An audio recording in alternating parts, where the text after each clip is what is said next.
दोस्तों कैसे हैं आप लोग। एक बार वापस से आपका स्वागत है मेरे चैनल में। आज हम बात करेंगे राजस्थान की आर्ट एंड कल्चर का एक नया टॉपिक, जो है हमारी राजस्थान की लोक कलाएं। इस टॉपिक से लगातार राजस्थान की जितनी भी परीक्षाएं होती है उनमें एक दो प्रश्न जरूर पूछे जाते हैं, इसलिए ये टॉपिक हमारे लिए बहुत ज़्यादा इंपॉर्टेंट हो जाता है। सबसे पहले बात करें लोक कला की, तो लोक कला होती क्या है। लोक कला का मतलब जो हमारे जनसाधारण है, जो हमारे यहाँ के लोग हैं, इनकी सहज अभिव्यक्ति है। क्या सहज अभिव्यक्ति, अर्थात इसके लिए उनको ज़्यादा मेहनत करने की ज़रूरत नहीं है, ज़्यादा सोचने की ज़रूरत नहीं है। ये उनकी क्या रूटीन की चीज़ें हैं। ये क्या उनके रूटीन की चीज़ें हैं, डेली रूप में उनके काम आने वाली चीज़ें हैं। तो यही सब क्या कहलाती है, लोक कलाएं कहलाती है। मतलब लोक कला क्या होती है, जनसाधारण की सहज अभिव्यक्ति का एक तरीका है या स्वरूप है। अब आमजन के द्वारा क्या होता है, बिना किसी तामझाम या प्रदर्शन से आमजन क्या करता है, बिना किसी तामझाम या प्रदर्शन से जब अपनी स्वाभाविक कलाकारी को चित्र, संगीत, नृत्य इनके तरीके से पेश करता है, तो उसे क्या कहते हैं, लोक कला कहते हैं। तो लोक कला की परिभाषा क्या होती है, आमजन क्या करते हैं, बिना किसी तामझाम या प्रदर्शनी से जब अपनी स्वाभाविक कलाकार को चित्र, संगीत, नृत्य आदि के रूप में पेश करता है, तो उसे क्या कहते हैं, उसे हम लोक कला कहते हैं। अब लोक कला की बात करते हैं, इसका उद्देश्य समाज के रीति रिवाजों पर आधारित होता है। जैसा समाज वैसे रीति रिवाज और वैसे ही लोक कलाएं विकसित होती है। ये मानव सभ्यता के धार्मिक विश्वासों, आस्थाओं पर आधारित होती है। ये क्या करती है, जो मानव सभ्यता है इनके कैसे धार्मिक विश्वास है, कौन से धर्म को मान्यता प्राप्त है और कैसी इनकी आस्था है, वो क्या करती है, इनको लोक कलाओं को प्रभावित करती है। वास्तव में देखें तो लोक कला ही क्या है, संस्कृति की वास्तविक वाहक और प्रस्तुतकर्ता होती है। अर्थात समाज के अंदर कौन सी संस्कृति है, कैसी संस्कृति है, ये सब हमें लोक कला को देखकर महसूस होता है। आज के इस लेक्चर में हम क्या करेंगे, लोक कलाओं की बात करेंगे। अब राजस्थान की प्रमुख लोक कलाएं कौन कौन सी है। सबसे पहले आता है सांझी। पहली कौन सी आती है, सांझी। सांझी की बात करें, सांझी किस अवसर पे बनाई जाती है, तो दशहरे से पहले जो शाद्र पक्ष होता है उसके 15 दिन तक हम क्या करते हैं, सांझी मनाते हैं। और उनके दूसरे नाम क्या है, हमारे सांझी भी कह सकते हैं, संजुली, सांजुली, सिंझी, सांझ की हांझी, हांझिया, कुछ भी कह सकते हैं सांझी को। जैसा कि आप चित्र में भी देख सकते हैं सांझी को किस उपलक्ष्य में मनाई जाती है। सांझी को माता पार्वती का रूप मानकर अच्छे घर की कामना के लिए कन्याएं पूजन करती है। पहले तो सांझी बनाती है, ये आप देख सकते हैं दीवार पे सांझी बनी हुई है।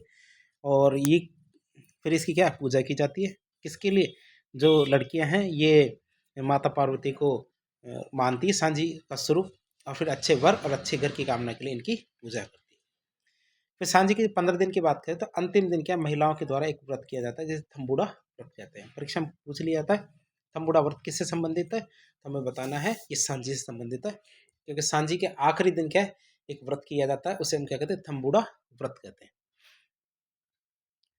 क्या कहते हैं, उसे थम्बुड़ा व्रत कहते हैं। आगे हम बात करें सांझी की, तो नाथद्वारा के अंदर केले की सांझी सबसे ज़्यादा प्रसिद्ध है। केले की सांझी के लिए क्या, श्रीनाथ नाथद्वारा मंदिर बहुत ज़्यादा प्रसिद्ध है, क्यों, क्योंकि यहाँ केले की सांझी बनाई जाती है। उदयपुर की बात करें तो मच्छिंद्र नाथ मंदिर की सांझी को क्या कहते हैं, सांझी का मंदिर कहते हैं। जो मच्छिंद्र नाथ मंदिर है नाथ संप्रदाय का, उसे क्या कहते हैं, सांझी का मंदिर कहा जाता है। तो आप ये देखिए, मच्छिंद्र नाथ नहीं है, मच्छिंद्र नाथ है ये। मच्छिंद्र नाथ मंदिर को सांझी का मंदिर कहा जाता है। अब आप सोचेंगे सांझी का मतलब वास्तव में होता क्या है, सांझी सांझी का मतलब वास्तव में होता क्या है। तो जो कुंवारी लड़कियां होती है, पहले तो दीवारों को सफ़ेद कलर से पोत देती है। पोतने का मतलब कलर कर देती है दीवार पर। फिर 15 दिन तक लगातार गोबर से सांझी उकेरी जाती है और उसका पूजन किया जाता है। जैसा कि चित्र में भी आपने देखा था, सांझी का मतलब इस तरह की कलाकृतियाँ बनाई जाती है। जैसा कि आप देख रहे हैं, बीच में माता पार्वती है, तो इस तरह की सांझी उकेरते हैं, फिर उनका रोज पूजन करते हैं। कन्याएं क्या करती है, गोबर से रेखाओं को उकेर कर, जैसा कि आप देख सकते हैं ये हमारी गोबर की रेखाएं, ये वाली रेखाएं क्या, गोबर की रेखाएं। तो इस प्रकार की रेखाओं को उकेर कर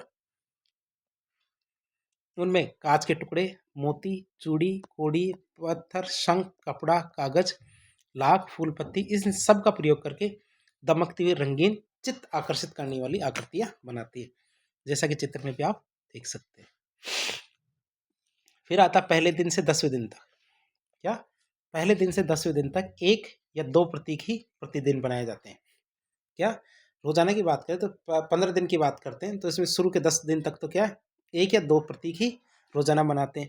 लेकिन आखिरी के 5 दिन के बहुत बड़े बड़े आकारों की सांझी बनाई जाती है। जो बड़े बड़े आकारों की सांझी बनाई जाती है इन्हें सैया कोट कहते हैं। जो बड़े आकार की सांझी बनाते हैं उन्हें क्या कहते हैं? सैया कोट कहते हैं।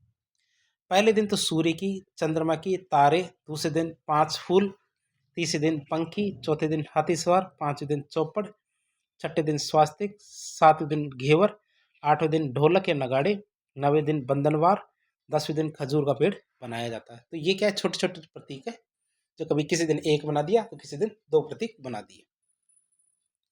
और आखिरी के दिन बात करें, जैसे सैया कोट कहते हैं, आखिरी के 5 दिन बड़ी बड़ी सांझियां बनाई जाती है जैसे सैया कोट कहते हैं। तो सैया कोट में क्या बीचों बीच बड़े आकार की तो एक सांझी बनाई जाती है जो सांझी माता, और आसपास में क्या मानव, पशु पक्षी, प्रकृति इनका चित्रण कर देते हैं। अर्थात बीच में तो हमारी सांझी माता बनाई जाती है जैसा कि हमने चित्र में भी देखा था सैया कोट का चित्र। तो सैया कोट में क्या है? बीच में तो हमारी सांझी है अर्थात जो हमारी पार्वती माता ये है, और बगल में जैसे कोई चांद बना दिया, सूरज बना दिया, या फूल पत्ती बना दी, या हमारे कोई स्त्री पुरुष है मानव की आकृतियां बना दी। तो ये क्या है? हमारी सैया कोट है अर्थात बड़ी सांझी है। आप इसको देख सकते हैं। आप स्क्रीन को रोककर इन चित्रों को ध्यान से देख सकते हैं। लोक मान्यता की बात करें तो जो भी लड़की पक्ष होता है उनके दिनों में सच्चे मन से सांझी की पूजा की जाती है। लड़की क्या है? पितृ, ये बात करें, लड़की क्या है? जब अपने पितृ पक्ष पे होती है अर्थात जो अपने पिता के घर होती है तो सच्चे मन से सांझी की पूजा करती है। इससे ऐसा करने से उसे बहुत ही संपन्न और सुखी ससुराल मिलता है। ऐसी मान्यता है। फिर बात करते हैं, ये तो हमारी दीवारों पर बनने वाली सांझी थी। अब बात करते हैं जल सांझी की। किसकी? जल सांझी की। तो जल सांझी क्या है? एक ऐसी कला है जिसमें पानी पर चित्र उकेरा जाता है, और ये कला करीब 350 साल पुरानी है। ये कला भगवान कृष्ण को समर्पित है। इनमें कृष्ण कलाओं का चित्रांकन करते हैं। चित्रकला का प्रतिरूप क्या राजस्थान में कहाँ प्रसिद्ध है? उदयपुर में। तो मैं आपको जल सांझी का चित्र दिखा देता हूँ। इसमें ये एक थाली है, थाली के अंदर पानी भरा हुआ है। पानी भरे हुए पानी के अंदर आप देख सकते हैं एक ट्रे है। ट्रे के अंदर कलर के माध्यम से क्या है? जल सांझी बनाई गई है अर्थात चित्र उकेरे गए। तो थाली के अंदर आप देख सकते हैं, अरे भगवान श्री कृष्ण है बीचों बीच, साथ में 2 गोपियां है। तो जल सांझी को आप देख चुके हैं।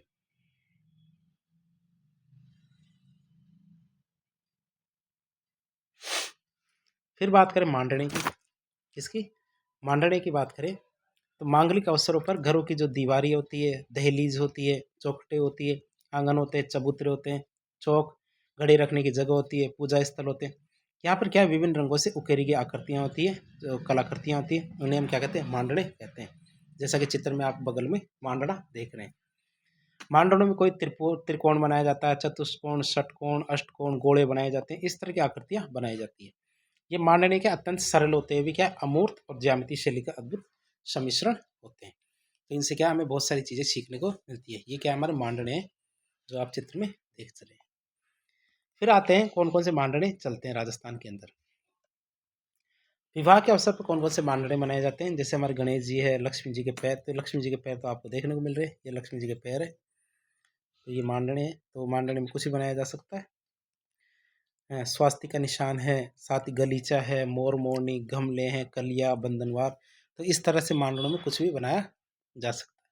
बच्चे के जन्म पे कौन से मांडने बनाए जाते हैं? गलीचे बनाए जाते हैं, फूल, स्वास्तिक, इस तरह के मांडने बनाए जाते हैं। रक्षाबंधन पर श्रवण कुमार के मांडने बनाए जाते हैं। गणगौर पर गुणों अर्थात एक प्रकार की मिठाई है, इसका जोड़, घेवर, लहरिया, इनके मांडने बनाते हैं। तीज पर घेवर, लहरिया, चौक, फूल, बगीचा, इस तरह के मांडने बनाए जाते हैं। अब मांडनों की बात कर रहे हैं तो प्रमुख मांडनी कौन कौन से हैं? सबसे पहले पगले की बात करते हैं। कौन से? पगले के, जो क्या होते हैं? लक्ष्मी जी के पैर होते हैं। दीपावली के समय लक्ष्मी पूजन से पहले क्या है? देवी के घर आगमन के रूप में क्या है? मांडने मनाए जाते हैं, जो कौन से होते हैं? लक्ष्मी जी के पैर। अब तो मांडने क्या है? एक वो पाना आता है जिसको चिपका दिया जाता है गेट के ऊपर, लेकिन पहले क्या है? लक्ष्मी जी के पैर बनाए जाते थे। फिर थाम। थाम क्या होता है? ये तो आपने देखा होगा। थाम विवाह के अवसर पर जो लगन मंडप तैयार करते हैं तो उसमें जो मांडना बनाया जाता है, जैसे जिसके चारों तरफ फेरे लिए जाते हैं तो उसके चारों तरफ जो मांडना बनाया जाता है, जैसे ये हमारा लगन मंडप है जिसके चारों तरफ फेरे लेंगे तो इसके चारों तरफ क्या है? मांडने बनाए जाते हैं। तो उसे क्या बोलते हैं? थाम कहा जाता है। कई बार आपने सुना होगा थाम क्या चीज़ है। तो थाम वो बांस की लकड़ी को थाम नहीं कहते, थाम होता है उस मांडने को जो उसके चारों तरफ बनाया जाता है। तो आप ये समझ जाएंगे। जब भी आप अगली बार शादी में जाएंगे तो इन चीज़ों को गौर से देखें। ये जो क्या करता है, दाम्पत्य जीवन में खुशहाली का प्रतीक माना जाता है। क्या थाम, थाम भी एक तरह का मांडना है, न कि वो बांस का डंडा। फिर बात करें चेकड़ी, तो होली के अवसर पर के बनाए गए जो मांडले जिसमें 4 कोण होते हैं, चारों दिशाओं में खुशहाली को प्रतीक माने जाते हैं, उसे चेकड़ी कहते हैं। थापा, थापा हमारे थापे तो आप जानते ही, कि हमारे हल्दी या कुमकुम के थापे लगाए जाते हैं। तो मांगलिक अवसर पर महिलाओं के द्वारा घर के चौखट पर कुमकुम या हल्दी से बनाए हुए हाथों के निशान को हम क्या कहते हैं, थापे कहते हैं। जैसे कहीं छोटी बच्ची का जन्म होता है, तो जब छोटी बच्ची को घर में प्रवेश कराया जाता है तो उसको क्या, हाथ में हल्दी और कुमकुम इसका लेप लगाकर गेट के पास में उसके थापे लगवाए जाते हैं। तो थापा भी एक तरह का मांडना है और इसे बहुत शुभ माना जाता है, छोटी बच्चियों का थापा। फिर बात करें पुष्कर मेढ़ी, इसको पथवारी भी कहते हैं। पथवारी पुष्कर मेढ़ी की बात करें, जब भी कोई व्यक्ति कुछ तीर्थ यात्रा करके सकुशल घर लौट आता है, तो जब उसके लिए खुशी मनाई जाती है तो उसके लिए जो मांडने बनाते हैं उसे पत्थर मेढ़ी, पत्थर पेढ़ी या फिर पथवारी कहते हैं। तो पथवारी या पत्थर पेढ़ी किसे कहते हैं, तो वही है जब ये व्यक्ति यदि तीर्थ यात्रा पे जाता है और सकुशल लौट के आ जाता है, तो इसी खुशी में जो मांडने बनाए जाते हैं उसे पत्थर पेढ़ी या पथवारी कहते हैं। मोरडी मांडना की बात करें तो दक्षिणी और पूर्वी राजस्थान में मीणा जनजाति की महिलाओं के द्वारा घर में बनाई गई मोर की आकृति को मोरडी मांडना कहते हैं। मोर को सुंदरता और खुशहाली और समृद्धि का प्रतीक माना जाता है। मोर को क्या माना जाता है, सुंदरता, खुशहाली और समृद्धि का प्रतीक मानते हैं। फिर स्वास्तिक कहें, सात्या कहें, साखिया कहें, तो आप स्वास्तिक साखिया तो ये जानते हैं, इस तरह का होता है स्वास्तिक। तो आप देख सकते हैं जो मांगलिक अवसर होते हैं तो उसमें जो हमारी बहनें होती है तो गेट पर या घरों के अंदर हमारे साखिया सात्या बनाती है। जो उत्तरी और पश्चिमी राजस्थान है उसमें साखिया और पूर्वी राजस्थान में से सात्या कहते हैं। पश्चिमी और उत्तरी राजस्थान की बात करें तो साखिया कहते हैं, तो वही पूर्वी राजस्थान में क्या कहते हैं, इसे सात्या कहते हैं। और जो हमारे मांगलिक अवसर होते हैं उन अवसरों पर ब्राह्मणों के द्वारा जब मंत्रोच्चार किया जाता है तो उससे पहले पूजा के स्थान पर क्या बनाते हैं, स्वास्तिक बनाया जाता है। तो ब्राह्मण क्या करते हैं, स्वास्तिक का निशान बनाते हैं किसके पहले, जब पूजा करते हैं, तो मांगलिक अवसरों पर इनको बनाया जाता है। अब दूसरी कलाओं की बात करें, दूसरी कलाओं में सबसे पहली कला आती है हमारी फड़, फड़ चित्र। फड़ कला के प्रमुख चित्रकार थे हमारे श्रीलाल जोशी। कौन, श्रीलाल जोशी, जो हमारे कहाँ है, भीलवाड़ा के थे। तो राजस्थान में देवी देवताओं की गाथाओं का कपड़ों पर बना चित्र के माध्यम से पट चित्रण किया जाता है। तो इसमें सबसे पहले कपड़ा लेते, कपड़े पर हम चित्र बनाते और चित्र किससे संबंधित होते हैं, हमारे देवी देवताओं की गाथाओं से संबंधित। तो ये जब बनाया जाता है तो इसी को राजस्थानी भाषा में क्या बोलते हैं, फड़ कहते हैं। और फड़ की बात करें तो फड़ों का चित्रांकन का प्रमुख केंद्र हमारे शाहपुरा है, भीलवाड़ा के अंदर। भीलवाड़ा में शाहपुरा नाम की जगह वो इसका प्रमुख केंद्र माना जाता है। इसे फट चित्रकला के लिए, इस फट चित्रकला के लिए क्या, इसे राष्ट्रीय स्तर पर पहचाना जाता है। और खास बात करें तो किसके द्वारा किया जाता है, तो ये छिपा जाति के जो जोशी होते हैं ये फट चित्रकला में निपुण होते हैं। जो हमारे छिपा जाति के जोशी होते हैं ये क्या, फट चित्रकला में बहुत ज़्यादा निपुण होते हैं, एक्सपर्ट होते हैं। अब बात करें, फट तो बना दी, फट बना के क्या करते हैं, फट का वाचन किया जाता है। और फट का वाचन कौन करते हैं, भोपों के द्वारा किया जाता है। अर्थात जो लोग ये जो फट का वाचन करते हैं उनको क्या बोलते हैं, भोपे। और भोपे क्या, फट को लकड़ी पर लपेट देते हैं, फिर गांव गांव जाते हैं पारंपरिक वस्त्रों के अंदर, फिर वहाँ रावणत्ता और जंतर वाद्य यंत्र की धुन के साथ कदम थिरकाते हुए इन फड़ों का वाचन करते हैं। ये फड़ों में जो लोक देवता और लोक देवियाँ हैं उनकी जो जीवन कथा है उनके बारे में फड़ के अंदर गायन किया जाता है। ये लोकनाट्य, गायन, वादन, मौखिक साहित्य, चित्रकला, लोक धर्म, इन सब का अनूठा संगम होता है। अर्थात एक ही समय पर सारी विधाओं को काम में लिया जाता है। अब इसमें क्या, लोक कलाओं के, लोक देवताओं के जीवन के बहुत सारे प्रसंग है, घटनाएं हैं, उनसे संबंधित चमत्कार है, इन सब के चित्र बनाए जाते हैं। चित्रों में बहुत सारी आकृतियों को सबसे बड़ा बनाया जाता है। चित्रों में क्या, बहुत सारी क्या, जो मेन आकृति होती है, या जिस लोक देवता या लोक देवी जिसकी फट बनाई गई उसको तो बहुत बड़ा बनाया जाता है। और दूसरे जो उनसे संबंधित तो होते हैं लेकिन मुख्य नहीं होते, उनको आकृति में, आकार में छोटा बनाया जाता है। रंगों का भी इसमें बहुत प्रतीकात्मक प्रयोग किया जाता है। जैसे यदि देवियों को बनाया होगा तो नीले रंग में, देव बनाएंगे तो लाल रंग में, राक्षस काले रंग में, साधु सफ़ेद या पीले होंगे, सिंदूरी लाल रंग दिखाया जाएगा, तो इसका मतलब है कि कोई वीरता वाली बात हो रही। तो मैं आपको एक फड़ का चित्र बता देता हूँ। तो ये हमारी एक फड़ है जिसको आप देख सकते हैं। तो इसके अंदर सभी रंगों का प्रयोग बहुत ही सुगमता से किया गया है।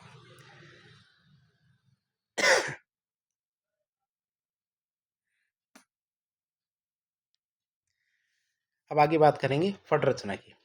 फड़ कैसे बनाई जाती है, तो आपको ये पता होना चाहिए फड़ कैसे बनती है। फड़ों की रचना की बात करें तो फड़ चित्रांकन के लिए सबसे पहले मोटे हाथ से काते हुए 2 सूती कपड़े लेंगे। क्या लेंगे? 2 सूती कपड़े लेंगे, जिन्हें रेजी या रेजा कहते हैं, क्योंकि हाथ से बने हुए होते हैं ये वाले, जो रेजी या रेजा कहते हैं, जो सूती कपड़े होते हैं इनको लेते हैं। फिर इनके ऊपर क्या करते हैं, गेहूं या चावल के मांड में गोंद मिलाकर इसके कलफ लगा देते हैं, अर्थात उसके ऊपर पूरी तरह से ढक दिया जाता है। 2 कपड़े लेते, हाथ से बने हुए मोटे सूती, ठीक है, उनको चिपकाया जाता है। उनके ऊपर क्या गेहूं या चावल की मांड में गोंद मिलाते, गोंद मिला के उसके ऊपर लगा दिया जाता है, अर्थात उसकी सतह तैयार कर दी जाती है। फिर जब सतह तैयार हो जाती है फिर उसे घोटकर समतल किया जाता है, अर्थात उसे दबा दिया जाता है। दबा करके क्या करते हैं, उसको समतल करते हैं। फिर इस पर 5 या 7 रंगों से चित्रण किया जाता है, इससे ज़्यादा रंग काम में नहीं लिए जाते। रंगों में बात करते गेरू, हिरमिच, जंगाल, हड़ताल, प्योड़ी, सिंदूर, हिंगुल, काजल चुना और नील, इस तरह के रंगों का प्रयोग किया जाता है। सबसे पहले बात करें सिंदूरी रंग, क्या है, शरीर में भरा जाता है। फिर हरा, लाल रंग कपड़ों में। भूरा रंग वास्तु निर्माण में, वास्तु मतलब जैसे कोई बिल्डिंग बनानी है, मंदिर बनाना है, रोड बनानी है, तो उसमें भूरा रंग। और आखिरी में जो रेखाएं बनानी होती है उसके लिए काले रंग का प्रयोग करते हैं। तो इस तरह हमने फड़ चित्रण को देख लिया। अब राजस्थान में कहाँ कहाँ के फड़ और कौन कौन से फड़ है जो प्रचलित है उसकी बात करें। राजस्थान के कौन कौन से फड़ है, सबसे पहले आता पाबूजी के फड़। कौन सी? पाबूजी की फड़। पाबूजी की फड़ की बात करें तो पाबूजी की फड़ किस वाद्य यंत्र के साथ गाई जाती है? ये हमारे रावणत्ता के साथ गाई जाती है। और पाबूजी की फड़ क्या है, सबसे लोकप्रिय फड़ है। नायक और आयडी जाति के भोपियों के द्वारा इस फड़ का वाचन रात में किया जाता है। इस फड़ में पाबूजी की जो घोड़ी है काले रंग से चित्रित की गई है, जैसा कि मैं अभी आपको दिखाऊंगा। यदि आप ध्यान से देख रहे हो तो यहाँ पे एक काले रंग की घोड़ी दिख रही है, तो ये क्या है, हमारे पाबूजी की घोड़ी है, जो किस रंग से दिखाई गई है? काले रंग से। और हमारे फड़ के मुख के सामने भाले का चित्र होता है। ऊँट के बीमार होने पर क्या है, इस फड़ का वाचन किया जाता है। मैं आपको पाबूजी की फड़ दिखा देता हूँ। ये थोड़ी सी धुंधली है लेकिन आप फिर भी हल्का सा इसको समझ सकते हैं। जैसे ये पाबूजी है, पाबूजी की घोड़ी आपको काली भी दिखाई दे रही है, तो हल्की सी धुंधली होगी, क्यों? क्योंकि इसके पिक्सल्स छोटे हो गए। ये इससे ज़्यादा जूम नहीं हो सकती, जूम करेंगे तो फिर वैसे भी कुछ समझ नहीं आएगा, क्योंकि चित्र काफ़ी छोटा है, तो इसको जूम करेंगे तो ज़्यादा चीज़ें साफ नहीं दिखती है। आप गूगल पे या फिर शाहपुरा जाकर इसे देख भी सकते हैं। फिर अगली आती है हमारे देवनारायण जी की फड़। कौन सी? देवनारायण जी की फड़। देवनारायण जी की फड़ की बात करें, जब इसका वाचन किया जाता है तो हमारे जंतर नामक वाद्य यंत्र के साथ इसका वाचन किया जाता है। देवनारायण जी की फड़ राजस्थान की सबसे लंबी लोक गाथा है और इस सबसे अधिक चित्रांकन वाली फड़, अर्थात इसकी फड़ सबसे ज्यादा चित्रांकन की गई है। यह फड़ राजस्थान की सबसे प्राचीन चित्रकला है। इस फड़ का वाचन क्या, गुर्जर जाति के अविवाहित भोपा भोपी रात के समय करते हैं। अब रात के समय करते हैं कौन? जो हमारे कमारे भोपा भोपी होते हैं गुर्जर जाति के, तो वो इसका फड़ का वाचन करते हैं। किसके साथ? जंतर नामक वाद्य यंत्र के साथ। 1992 में जो भारतीय डाक विभाग है, उन्होंने देवनारायण जी के फड़ पर एक डाक टिकट भी जारी किया था। तो आप देख सकते हैं, तो ये देवनारायण जी की फड़ है। ये थोड़ा साफ है लेकिन आप देख सकते हैं इसमें भी काफ़ी सुंदर चित्रण किया गया है। तो 1992 में तो इस पर डाक टिकट भी जारी हो चुका है। तो इकलौती है ये फड़ जिस पर डाक टिकट जारी हुआ है 1992 में। आगे आता फिर हमारे रामदेव जी की फड़। इस फड़ का वाचन की बात करें तो फड़ का वाचन किसके साथ किया जाता है? हमारा रावणत्ता के साथ। रामदेव जी के फड़ का वाचन कामड़ जाति के भोपा भोपी करते हैं। रामदेव जी के फड़ का सबसे पहले चित्रांकन किसने किया था? चौथमल चित्तेरे ने। किसने किया था? चौथमल चित्तेरे ने रामदेव जी के फड़ है इसका सबसे पहले वाचन चित्रांकन किया था, वाचन किया। फिर आती है हमारी रामदला और कृष्णदला की फड़। कौन सी? रामदला और कृष्णदला की फड़ की बात करें तो फड़ के वाचन में कौन सा वाद्य यंत्र काम में लिया जाता है? तो जब इसका वाचन किया जाता है तो किसी भी वाद्य यंत्र का प्रयोग नहीं किया जाता। परीक्षा में बात करें यदि ऐसा आता है कि कौन सी फड़ है जिसके वाचन के समय हमें वाद्य यंत्र का प्रयोग नहीं किया जाता, तो ये कौन सी है? हमारी रामदला और कृष्णदला की फड़ है। ये फड़ है, ये हाड़ौती क्षेत्र में सबसे ज़्यादा प्रचलित है। ये हमारी रामदला और कृष्णदला की फड़ है। ये क्या हमारे हाड़ौती क्षेत्र में सबसे ज़्यादा प्रचलित है। तो आप ये याद रखेंगे, क्यों? क्योंकि पास में गाना भी बज रहा अब तो।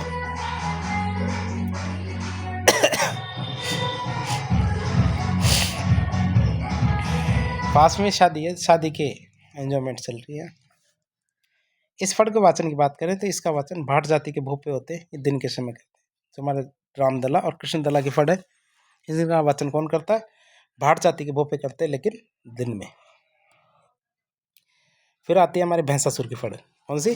भैंसासुर की फड़ की बात करें तो इस फड़ का वाचन नहीं होता है, इसके केवल दर्शन किए जाते हैं। भैंसासुर की फड़ है, इसका वाचन नहीं होता है, इसका केवल क्या होता है? दर्शन होता है। ये फड़ क्या बागरी या बावरी जाति के जो अंदर सबसे ज़्यादा लोकप्रिय। चोरी करने से पूर्व इस जाति के लोग क्या इस फड़ के दर्शन करते हैं और पूजा का शगुन लेते हैं कि हम कभी भी पकड़े ना जाए, ऐसा सोचते होंगे। लेकिन अब ऐसा मुमकिन नहीं है। क्यों? क्योंकि कानून के हाथ भैंसासुर से भी लंबे हैं। लेकिन ऐसा माना जाता है। भैंसासुर की फड़ का वाचन नहीं करते, इसके केवल दर्शन किए जाते हैं। फिर आता है अमिताभ बच्चन की फड़। अमिताभ बच्चन की फड़ की बात करें तो फड़ का चित्रांकन बोपा रामलाल और बोपी पतासी ने 2005 में किया था। इन्होंने अमिताभ बच्चन को एक डॉक्यूमेंट्री में लोक देवता के रूप में दिखाया है। फिर आता पानी। पानी तो यदि आपने दीपावली मनाई हो तो दीपावली को देखा होगा। जब हमारे न्यूज़पेपर आता है तो न्यूज़पेपर के साथ क्या आते हैं? पानी आते हैं, जिसमें हमारे लक्ष्मी जी, गणेश जी और सरस्वती जी साथ होती है। राजस्थान में विभिन्न उत्सवों और त्योहारों पर देवी देवताओं के कागज़ पर बने चित्र प्रतिस्थापित किए जाते हैं, लगाए जाते हैं। जो दीवार होती है तो दीवार चित्रों के विकल्प के रूप में इन पानों का प्रयोग करते हैं।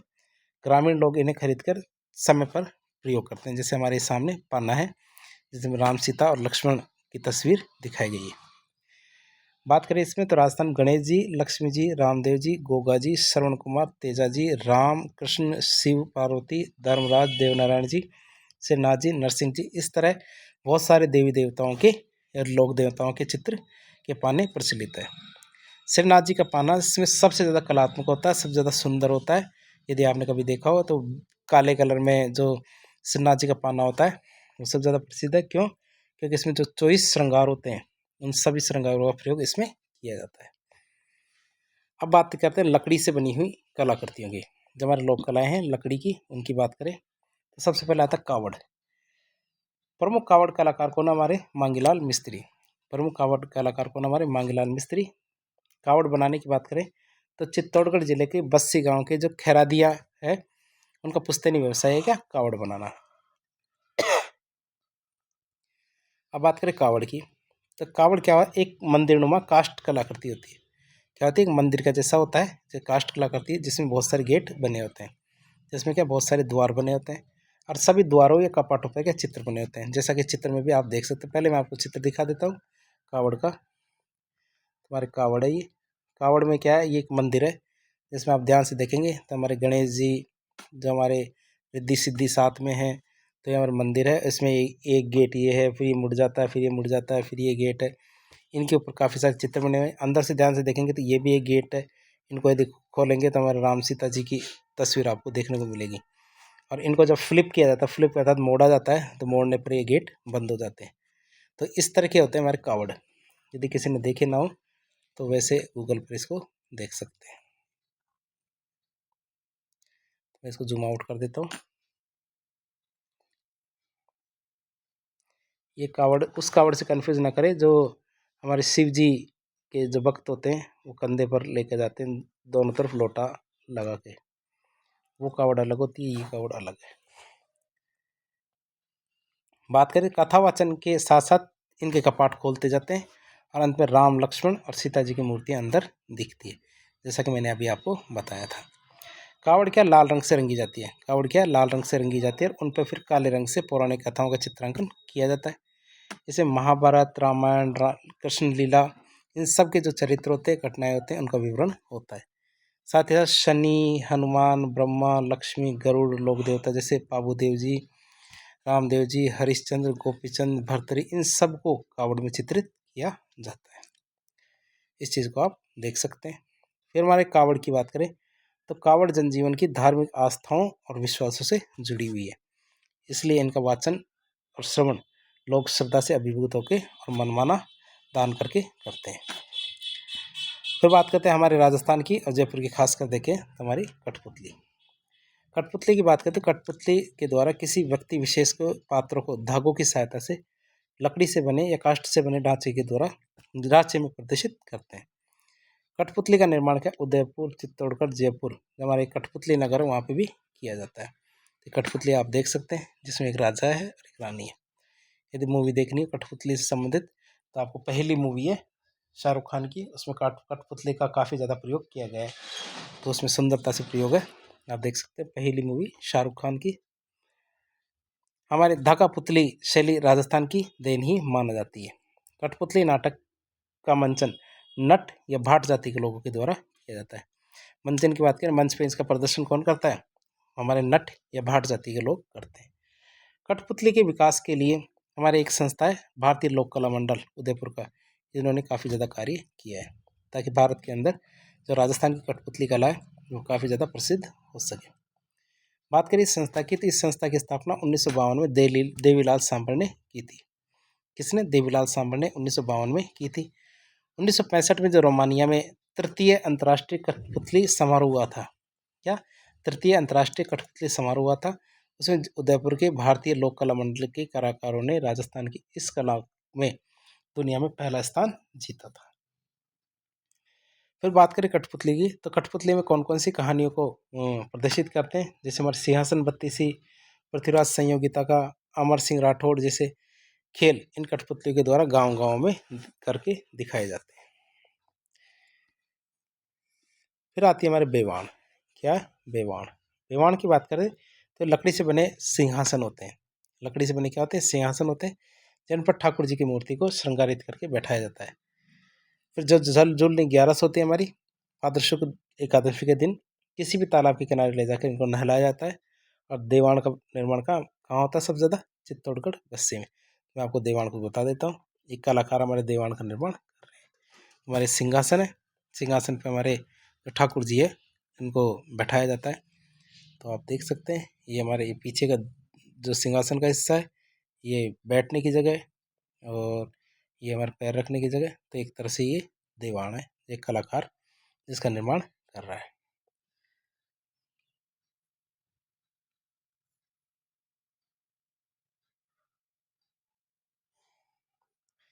आगे हम बात करेंगे चोपड़ा।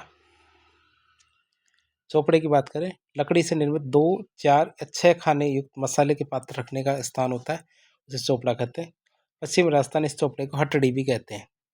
जैसे कि चोपड़ा है कई बार मांगलिक अवसरों पे काम आता है, कई बार घरों में ये जैसे ये 1, 2, 3 और 4 खानों का होता है, जिसमें आप मसाले भी रख सकते हो, धूप बत्ती भी रख सकते हो। कई बार ये मांगलिक अवसरों पर जो सिंदूर है, चावल है, इनको रखने के लिए भी काम आता है। फिर हमारे इसका प्रयोग पूजन या मांगलिक कार्यों में जैसे हल्दी, कुमकुम, मेहंदी, अक्षत, इन अक्षत चावल है, अक्षत चावल को कहते हैं, तो इन सब चीज़ों को काम रखने के लिए भी काम में लिया जाता है। और ये क्या होते हैं हमारे चोपड़ा। ये वो नहीं है बाजीगर मूवी का मदन चोपड़ा, वो अलग थे, ये हमारे चोपड़ा है। फिर आगे बात करें तोरण। तोरण की बात करें तो जो विवाह अवसर होते हैं, विवाह अवसर पर वर के द्वारा वधु के घर के मुख्य प्रवेश द्वार पर जो लकड़ी की कलात्मक आकृति लटकाई जाती है उसे तोरण कहते हैं। तोरण पर मुख्यतः मयूर हो या सुआ जिसको तोता कहते हैं उसकी आकृति अंकित होती है, जैसा कि आप चित्र में भी तोता देख सकते हैं। तोरण को वर के द्वारा तलवार या हरी टहनी से स्पर्श करवाया जाता है। तो आप देख सकते हैं, आपने काफ़ी ज़्यादा देखा होगा ये तोरण, तो बारात आ गई है, तोरण मारने जा रही है। फिर आगे बात करते हैं बाजोट। बाजोट मतलब लकड़ी की चौकी जिसे भोजन के समय, पूजा के समय काम में लिया जाता है।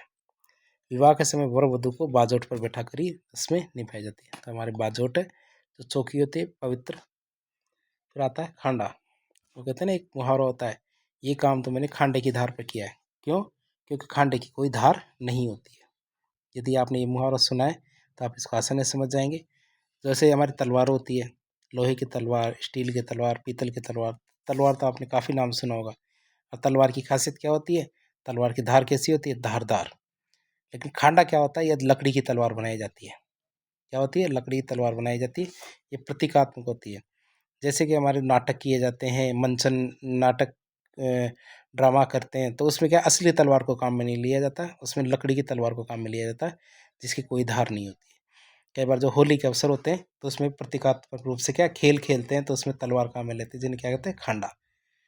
ठीक है, तो खांडे क्या है, उससे मुहावरा भी होता है खांडे की धार पर, अर्थात जिसकी कोई धार ही नहीं होती, तो ऐसा कोई कार्य किया जाता है खांडे की धार पर जिसका कोई सेंस नहीं है। तो हमारे क्या, लकड़ी से निर्मित तलवार नुमा आकृति जिसका उपयोग रामलीला नाटक में तलवार की जगह पे किया जाता है, तो इसे खांडा कहते हैं। राजस्थान में होली के अवसर पर कारीगरों के द्वारा गांव में खांडे बांटने की परंपरा होती है। गुलाबी रंग के खांडे की बात करें तो ये हमारे शौर्य का प्रतीक माना जाता है। पूर्वी राजस्थान में जो दूल्हा दुल्हन दुल्हन के द्वारा दूल्हे के घर खांडे भेजने की परंपरा होती है।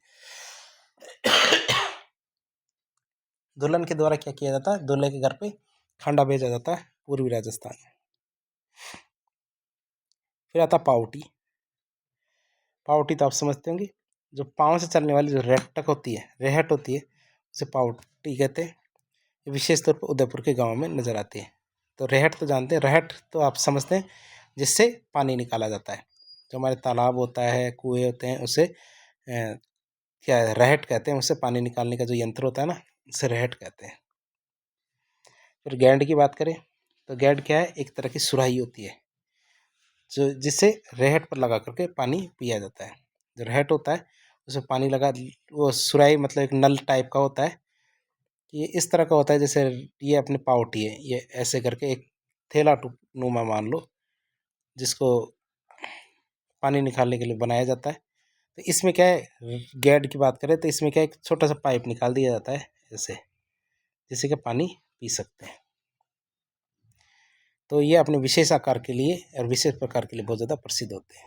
जो हमारे रहट होते हैं ये अलग अलग जगह पे अलग अलग प्रकार के होते हैं और ये सुंदर माने जाते हैं। ये अपने विशेष आकार प्रकार के लिए जाने जाते हैं। फिर बात करें मेहंदी, तो मेहंदी तो ऐसा कोई भी व्यक्ति है जिन्हें जो जानता नहीं हो। राजस्थान में मेहंदी की बात करें तो प्राचीन काल में बहुत ज़्यादा प्रचलित था। स्त्रियां और बालिकाएं तुलिका से हाथों में मेहंदी के बारीक मांडने बनाती थी। सोजत और मालवा की मेहंदी को तो पूरी दुनिया में प्रसिद्ध है। ठीक है, सोजत और मालवा की मेहंदी मारवाड़ में बहुत ज़्यादा प्रसिद्ध है। जो स्त्रियां हैं विवाह पर, सगाई पर, बच्चे के जन्म पर, विभिन्न पूजनों पर, शुभ कार्यों पर मेहंदी लगाती है। और मेहंदी में क्या, बहुत सारे चित्र बनाए जाते हैं, जैसा कि आप हाथ देख रहे हैं, हाथ में मेहंदी का चित्र है। दीपावली पर पान की हटड़ी की भात, शंख, पगलिया मतलब लक्ष्मी जी के पैर, 16 दीपक, सुदर्शन चक्र, मकर संक्रांति पर घेवर, बीजनी, करवा चौथ पर छबड़ी, स्वास्तिक, रक्षाबंधन पर लहरिया, चीख, शादी पर तोरण, कैरी, सिंघाड़ा, कलश फूल, इस तरह बहुत सारी चीज़ों की मेहंदी बनाई जाती है। फिर बात करते हैं गोदना। गोदने की बात करते हैं तो शरीर को सुसज्जित करने की दृष्टि से गोदना गोदवाने की परंपरा बहुत ज़्यादा प्रसिद्ध थी। ठीक है, तो जो गरीब लोग होते हैं जिनके पास जेवर या आभूषण के पैसे नहीं होते, वो अपने शरीर पर क्या है, गोदना गोदवा देते हैं।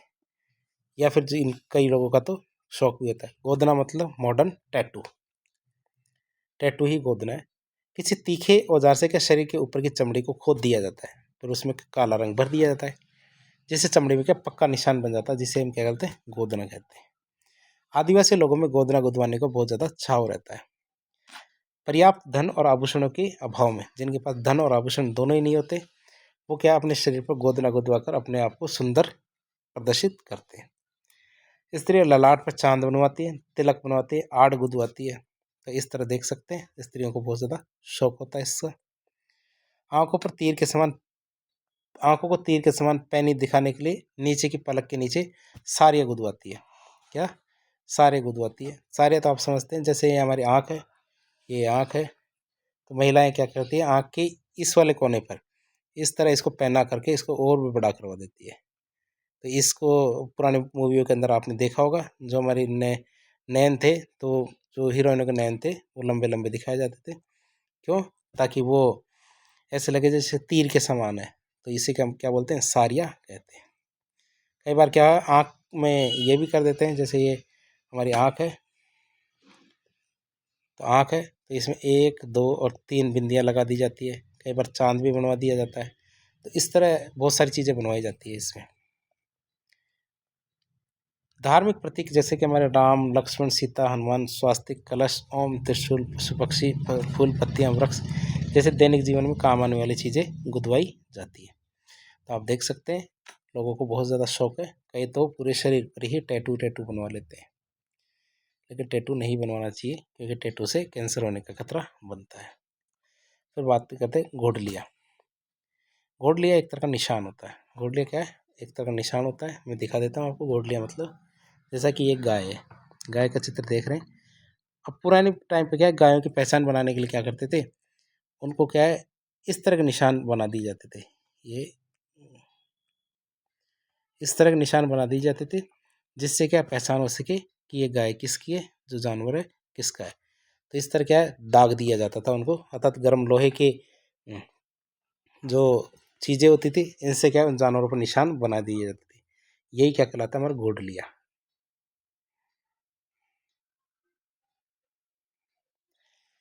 बात करें घोड़ले की तो पशु के शरीर पर विविध प्रकार के आकृतियों के बने कलात्मक दाग क्या कहलाते हैं, घोड़ले कहलाते हैं। और ये दाग चुराए गए पशुओं की शिनाख्त करने के लिए सामान्य पहचान के लिए दिए जाते हैं, ताकि हमारे यदि जानवर चोरी हो जाए तो कैसे पहचाने हमारा जानवर कौन सा है। अब इसमें दो शब्द आते हैं, एक तो अटेरना आता है और एक घोड़लिया आता है। पहली बात तो अटेरना का मतलब होता है जो दागने की क्रिया होती है उसे अटेरना कहते हैं, अर्थात। और दूसरी बात घोड़लिया, जो दागने के बाद जो निशान बनता है उसे घोड़लिया कहते हैं। तो दाग के निशान होते हैं इसे तो घोड़लिया, और दागने की प्रक्रिया को अटेरना कहते हैं। तो अटेरना भी आप याद रखेंगे। अटेरना क्या होता है, दागने की क्रिया अटेरना, और घोड़लिया क्या दाग के निशान कहलाते हैं।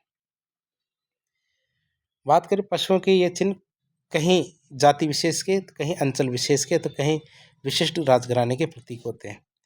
दागने के इन चिन्हों के प्रकृति के विभिन्न उपादान, धार्मिक आस्थाओं के प्रतीक चिन्ह, मानव आकृतियाँ, विविध कृषि उपकरण, दैनिक आवश्यकता की वस्तुओं के विभिन्न अंगों का समावेश होता है। ये दाग क्या लोहे के सरिये, मिट्टी की ढकनी, लोहा, पीतल के अक्षर या किसी वृक्ष विशेष की डाली को गर्म करके दाग दिए जाते हैं। तो आप इसको देख सकते हैं। अब बात करते हैं कि कोठिया। कोठिया तो किसे कहते हैं ये तो आप वैसे भी जानते हैं। पुराने टाइम पे क्या है, जो लोग होते थे तो वो अपना जो अनाज होता था, कीमती वस्तुएं होती थी, उनको रखने के लिए क्या ड्रम जैसी चीज़ें बनाते थे जिन्हें कोठियाँ कहते थे। बात करें तो ग्रामीण क्षेत्रों में भंडारण के लिए कलात्मक कोठियों का निर्माण किया जाता है। कोठियाँ चिकनी मिट्टी की सहायता से बना करके उसमें विभिन्न प्रकार के जाली, झरोके, कंगूरे, देवी देवताओं, बेल बूटे, जीव जंतु, मांडने ये सब बना दिए जाते थे। तो आप ऐसे चित्र में आप कोठियाँ देख सकते हैं, लेकिन ये गरीब की कोठियाँ, इसमें बहुत सारी चीज़ें जो बताई गई वो नहीं बनाएगी। चाहें तो आप बना सकते हैं, जैसे यहाँ पे हमारे बेल बूटे बना दो, ये बना दिया, ये बना दिया, ये लाल कलर में बना देते हैं, हम बना देते हैं। गरीब को गरीब नहीं रहने देंगे। तो इस तरह बहुत सारे बना सकते हैं चाहें तो ये कोठियाँ होती है जिसमें क्या अनाज और बहुत सारी चीज़ें होती है, उनको बनाया जाता है। तो ये भी एक तरह की कला हमारी लोक कला के रूप में जाना जाता है।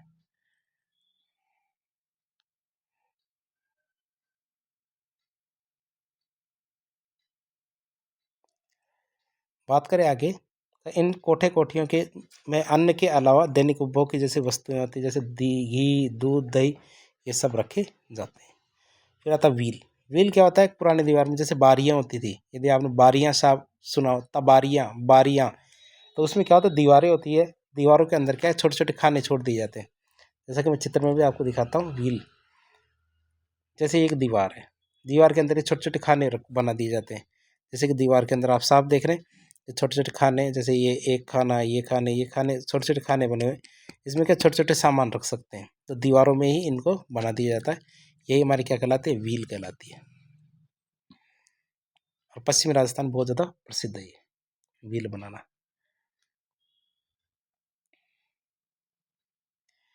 बात करें पश्चिमी राजस्थान की व्हील में, तो व्हील की बात कर रहे थे। पश्चिमी राजस्थान में ग्रामीण अंचलों में व्हील रखने की परंपरा पुराने समय में बहुत ज़्यादा दिखाई देती थी। व्हील क्या बांस की पतली पतली खपच्चियों को धागे से बांधकर घोड़े की लीद मिली मिट्टी चिकनी मिट्टी से बनाई जाती है। तो यह आप समझते कैसे, सबसे पहले बांस की पतली पतली खपच्चियाँ लेते, उनको धागों से बांध देते, फिर घोड़े की लीद में को मिट्टी में मिलाकर उसके ऊपर लगा दिया जाता है। यह व्हील क्या विभिन्न आकार प्रकार के आकार प्रकार के खाने के लिए होती है।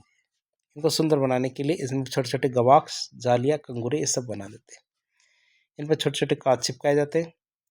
इनमें दैनिक जीवन की वस्तुएं, बर्तन आदि सजाए जाते हैं। जैसलमेर में एक से बढ़ के एक सौंदर्यपूर्ण व्हील देखने को मिलती है। अब ये जो मैंने चित्र में बताया ये तो पत्थर की बनी हुई व्हील है, लेकिन जो हमारे जैसलमेर की व्हील है ये मिट्टी की बनी हुई होती है, जिनमें बहुत सारी कलाकृति होती है। फिर ये बटेवड़े, आजकल के जो नए नवयुवक हैं इन्होंने तो शायद हो सकते हैं बटेवड़े ना देखे हों, लेकिन जो थोड़े ग्रामीण अंचल से जुड़े हुए हैं उन्होंने बटेवड़े खूब देखे होंगे। ग्रामीण क्षेत्र में ईंधन के लिए क्या गोबर के जो कंडे होते हैं, छाने जिनको उपड़े भी कहते हैं, वो थापे जाते हैं। फिर इनको धूप में सुखा दिया जाता है। फिर उनको एक जगह इकट्ठा करके ढेर को गोबर से लिपाई कर दी जाती है। उन पर तरह तरह के अलंकरण और ज्यामितीय आकार उकेर दिए जाते हैं। जब वर्षा ऋतु में जलाओ लकड़ी की या ईंधन की कमी हो जाती है तब इन्हें सूखे कंडों को काम में लिया जाता है। मेवात क्षेत्र में बहुत ज़्यादा पाए जाते हैं। ये कलात्मक बटेवड़े किसी कला दीर्घा से कम नहीं है, अर्थात इन पर बहुत से अच्छे अच्छे चित्र बनते हैं। ये आपके बटेवड़े हैं। तो कितना सुंदर चित्र बनाया हुआ बटेवड़े के ऊपर, और इसके अंदर उपले हैं जिनको कंडे भी कह सकते हैं, छाने भी कह सकते हैं। फिर बात करें महिलाओं की, तो महिलाओं की कलात्मक रुचि भी इसके अंदर काफ़ी ज़्यादा दिखती है।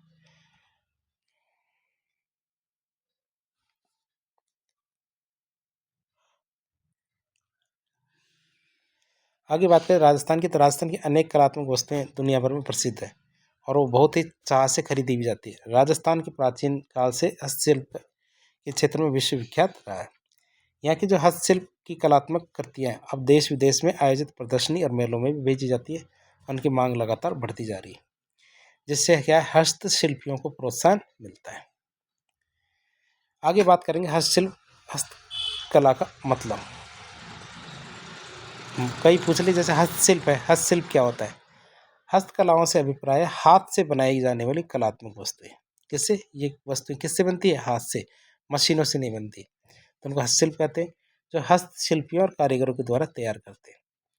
इसके अंतर्गत हम सोने चांदी के कलात्मक आभूषण, पीतल पर खुदाई मीनाकारी के बर्तन, लाख से बनी चूड़ियाँ, बहुत सारी सजावटी सामान, संगमरमर की सुंदर कलात्मक मूर्तियाँ, सांगानेरी बगरू प्रिंट के कलात्मक परिधान, हाथी दांत लकड़ी पर खुदाई के कलात्मक सामान, सलमा सितारों की जूतियाँ, सब तरह के कलात्मक सामान इसके अंदर आते हैं। और ये किससे बनाते हैं? हाथ से बनाए जाते हैं। राजस्थान की बहुत सारी हस्तकलाएँ हैं, उनको बात करें।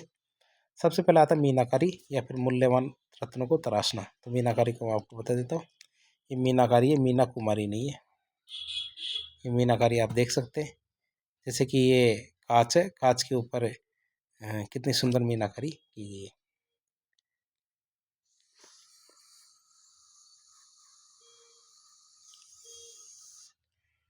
मीनाकारी का कार्य क्या राजस्थान में सबसे ज़्यादा क्या किया जाता है? जयपुर में। जयपुर के मूल्यवान रत्नों को तराशने और सोने चांदी के आभूषणों पर कलात्मक मीनाकारी के लिए पूरी दुनिया में पहचाना जाता है। जयपुर की बात करें तो जयपुर में मीनाकारी की कला सबसे पहले मानसिंह प्रथम ने 1589 से 1614 तक लाहौर से लाई गई थी। और परंपरागत रूप में सोने पर मीनाकारी के लिए काले, नीले, गहरे पीले, नारंगी, गुलाबी रंग का प्रयोग किया जाता है। परंपरागत रूप से क्या किया जाता है? सोने पर मीनाकारी के लिए काले, नीले, गहरे पीले, नारंगी, गुलाबी इन सब रंगों का प्रयोग करते हैं। लाल रंग बनाने में जयपुर के मीनाकार क्या है? बहुत ज़्यादा कुशल है। कौन सा रंग बनाने में? लाल रंग बनाने में। बात करें मीनाकारी के लिए, कुदरत सिंह को क्या मिला हुआ? पद्मश्री अवार्ड भी मिला हुआ। किसको? कुदरत सिंह को। जयपुर की बात करें तो जयपुर में रत्नों की कटाई, घिसाई और मीनाकारी के कार्य को प्रोत्साहित करने के लिए जयपुर जेम्स स्टोन की स्थापना की गई है। किसकी? जयपुर जेम्स स्टोन की स्थापना की गई। किसके लिए? ताकि जयपुर में रत्नों की कटाई, घिसाई और मीनाकारी के कार्य को प्रोत्साहित किया जा सके। इसके अलावा नाथद्वारा, बीकानेर, प्रतापगढ़ में भी मीनाकारी का काम बहुत ही सफाई से किया जाता है। कोटा के रेत वाले क्षेत्र में कांच पर विभिन्न प्रकार की मीनाकारी का काम किया जाता है। अगली कला आती है हमारी कौन सी? थेवा कला।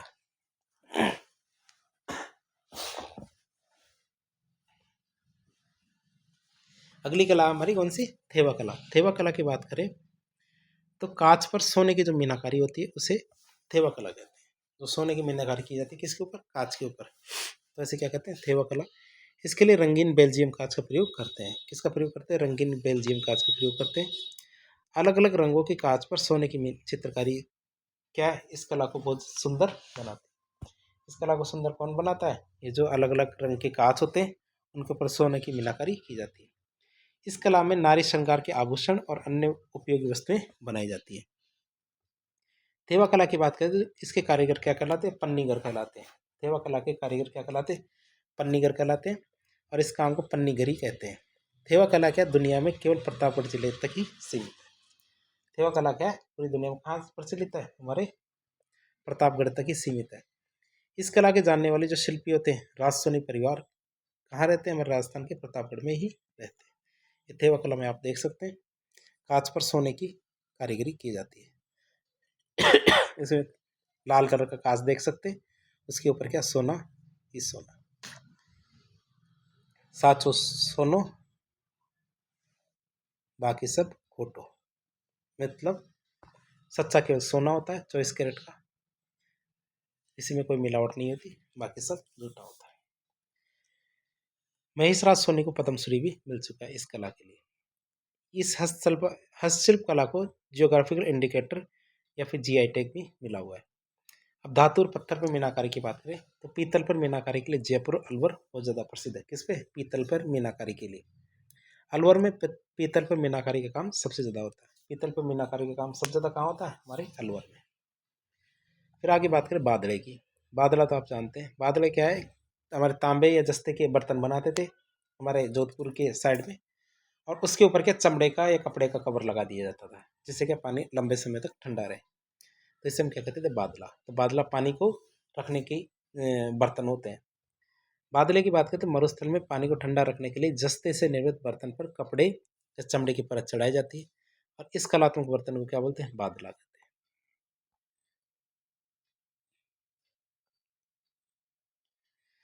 जोधपुर में निर्मित खूबसूरत रंगों और डिजाइनों से बने बादले बहुत ज़्यादा प्रसिद्ध है। वर्तमान में तो क्या इस तरह के बादले हुए हैं, ये जो बादले, अब इनको आप कहेंगे थर्मस कहते होंगे आप तो, लेकिन ये वास्तव में क्या है? बादले थे। जैसे ये तांबे के या फिर हमारे कांसे के बने हुए बर्तन थे, इसके ऊपर एक कपड़े का जो कवर है चढ़ा दिया गया है। इसको क्या है हमारे पश्चिमी राजस्थान में जो हमारे चमड़े का कवर भी चढ़ा दिया जाता है। इससे क्या होता है? पानी लंबे समय तक ठंडा रहता है।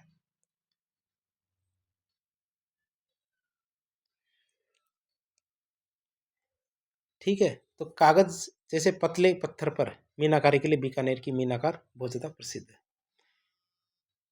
पुराने मीना की कारीगरी अधिक मूल्यवान समझी जाती है। पुराने मीना की कारीगरी सबसे ज़्यादा मूल्यवान समझी जाती है। बीकानेर के कलाकारों को क्या बोलते हैं? उस्ताद कहा जाता है। क्या है? हमारे बीकानेर के कलाकारों को क्या कहते हैं? उस्ताद कहा जाता है। मुरादाबादी का काम पीतल के बर्तनों पर खुदाई करके उन पर कलात्मक नक्काशी का कार्य किया जाता है, जिसे क्या बोलते हैं? मुरादाबादी का काम कहते हैं। मुरादाबादी का काम क्या है? पीतल के बर्तनों पर खुदाई करके उस पर कलात्मक नक्काशी का काम क्या है? मुरादाबादी का काम कहलाता है।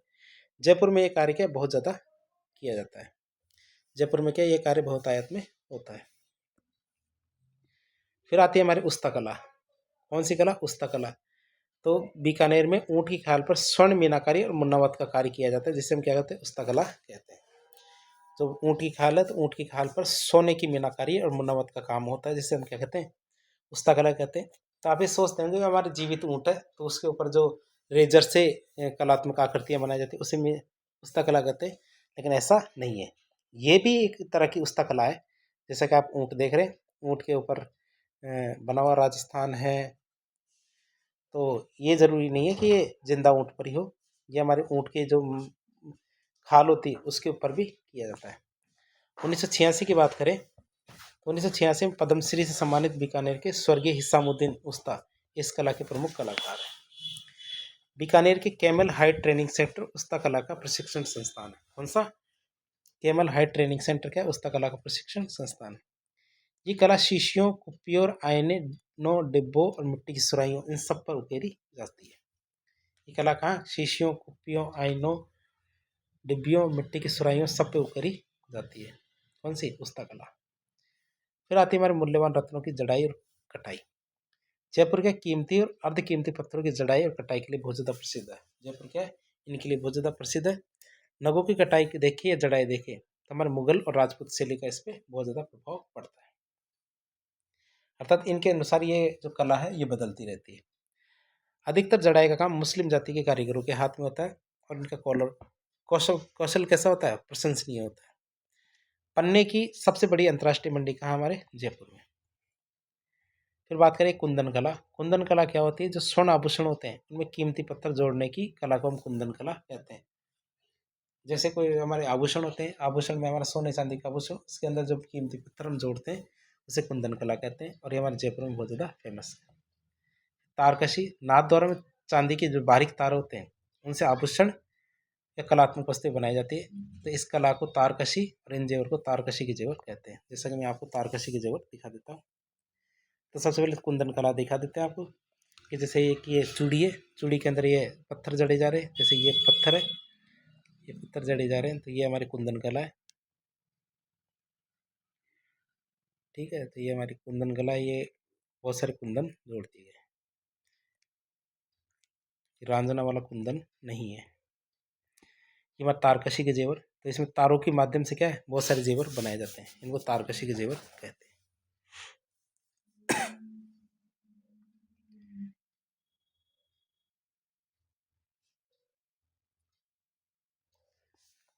फिर आता है हमारे कोफ्तगिरी। क्या आती है? कोफ्तगिरी। अगली हम कला की बात करते हैं, तो हमारी आती है अगली कोफ्तगिरी। तो फौलाद या लोहे पर सोने की सूक्ष्म कशीदाकारी को कोफ्तगिरी कहते हैं, और इसका उपयोग किसमें करते हैं? हथियारों को अलंकृत करने की एक कला है, जो भारत में मुगलों के आने के बाद आई है। कोफ्तगिरी शिल्प का सबसे ज़्यादा इस्तेमाल ढाल, तलवार, खंजर और अन्य उपयोगी सामग्री जैसे हमारे डिब्बे, बक्से, भोजन काटने और खाने की जो कटलरी होती है, इन सामानों पर शिकार, छुरा, छुरी, इन सब के निर्माण में करते हैं। तो मैं आपको ये कोफ्तगिरी दिखा देता हूँ। जैसे हमारे ये हथियार होते थे पहले, तो पहले के जो हथियार थे, तो आप ध्यान से देखेंगे तो इसमें ये जो छोटी छोटी जगह पे हमारे क्या है कि बहुत सारी चीज़ें डली हुई है। तो ये हमारी क्या है? कोफ्तगिरी है। कोफ्तगिरी से क्या है, जो हमारे हथियार है वो काफ़ी सुंदर लगते हैं। जैसे तलवार है नीचे, तो तलवार में भी आप देख सकते हैं कोफ्तगिरी है ये डिज़ाइन बनी है, सब कोफ्तगिरी है। ये हमारे एक बर्तन है, तो बर्तन में भी कोफ्तगिरी है। तो हमारी ढाल है, तो ढाल में भी आप सुंदरता से कोफ्तगिरी को देख सकते हैं। स्क्रीन पर रोक कर आप इनको निहार भी सकते हैं।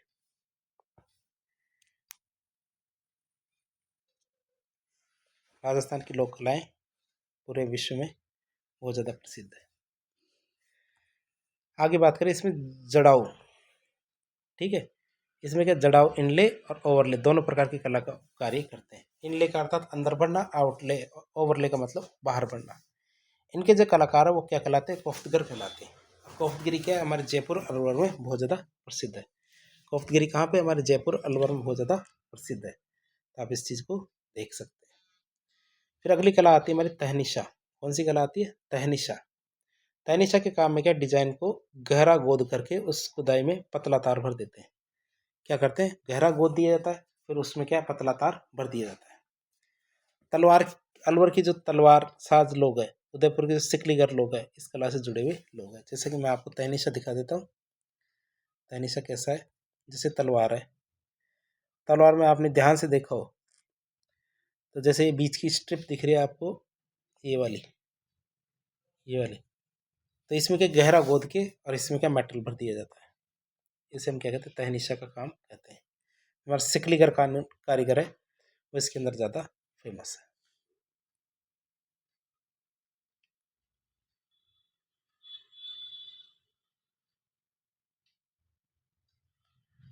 फिर बात करें चूड़ियाँ और कलात्मक सामान की।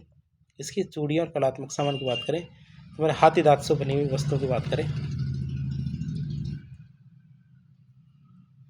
राजस्थानी महिलाओं में सौभाग्य के प्रतीक हाथी दाँत की चूड़ियाँ और अन्य सामान का जोधपुर में बहुत ज़्यादा प्रसिद्ध है। हमारे हाथी दाँत की जो चूड़ियाँ हैं, ये जोधपुर में बहुत ज़्यादा फेमस है।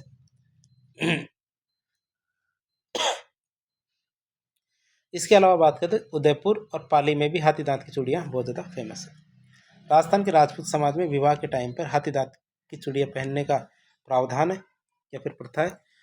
हाथी दाँत की खिलौने, मूर्तियाँ और अनेक कलात्मक वस्तुएं जयपुर में, भरतपुर, वो जयपुर, उदयपुर, भरतपुर, मेड़ता और पाली, इन सब में बहुत ज़्यादा प्रसिद्ध है। जयपुर स्थित जो आमेर महल है, इनमें जो सुहाग मंदिर है, उसमें चंदन के किवाड़ों पर हाथी दाँत की पच्चीकारी का काम 17वीं शताब्दी में ही हो गया था।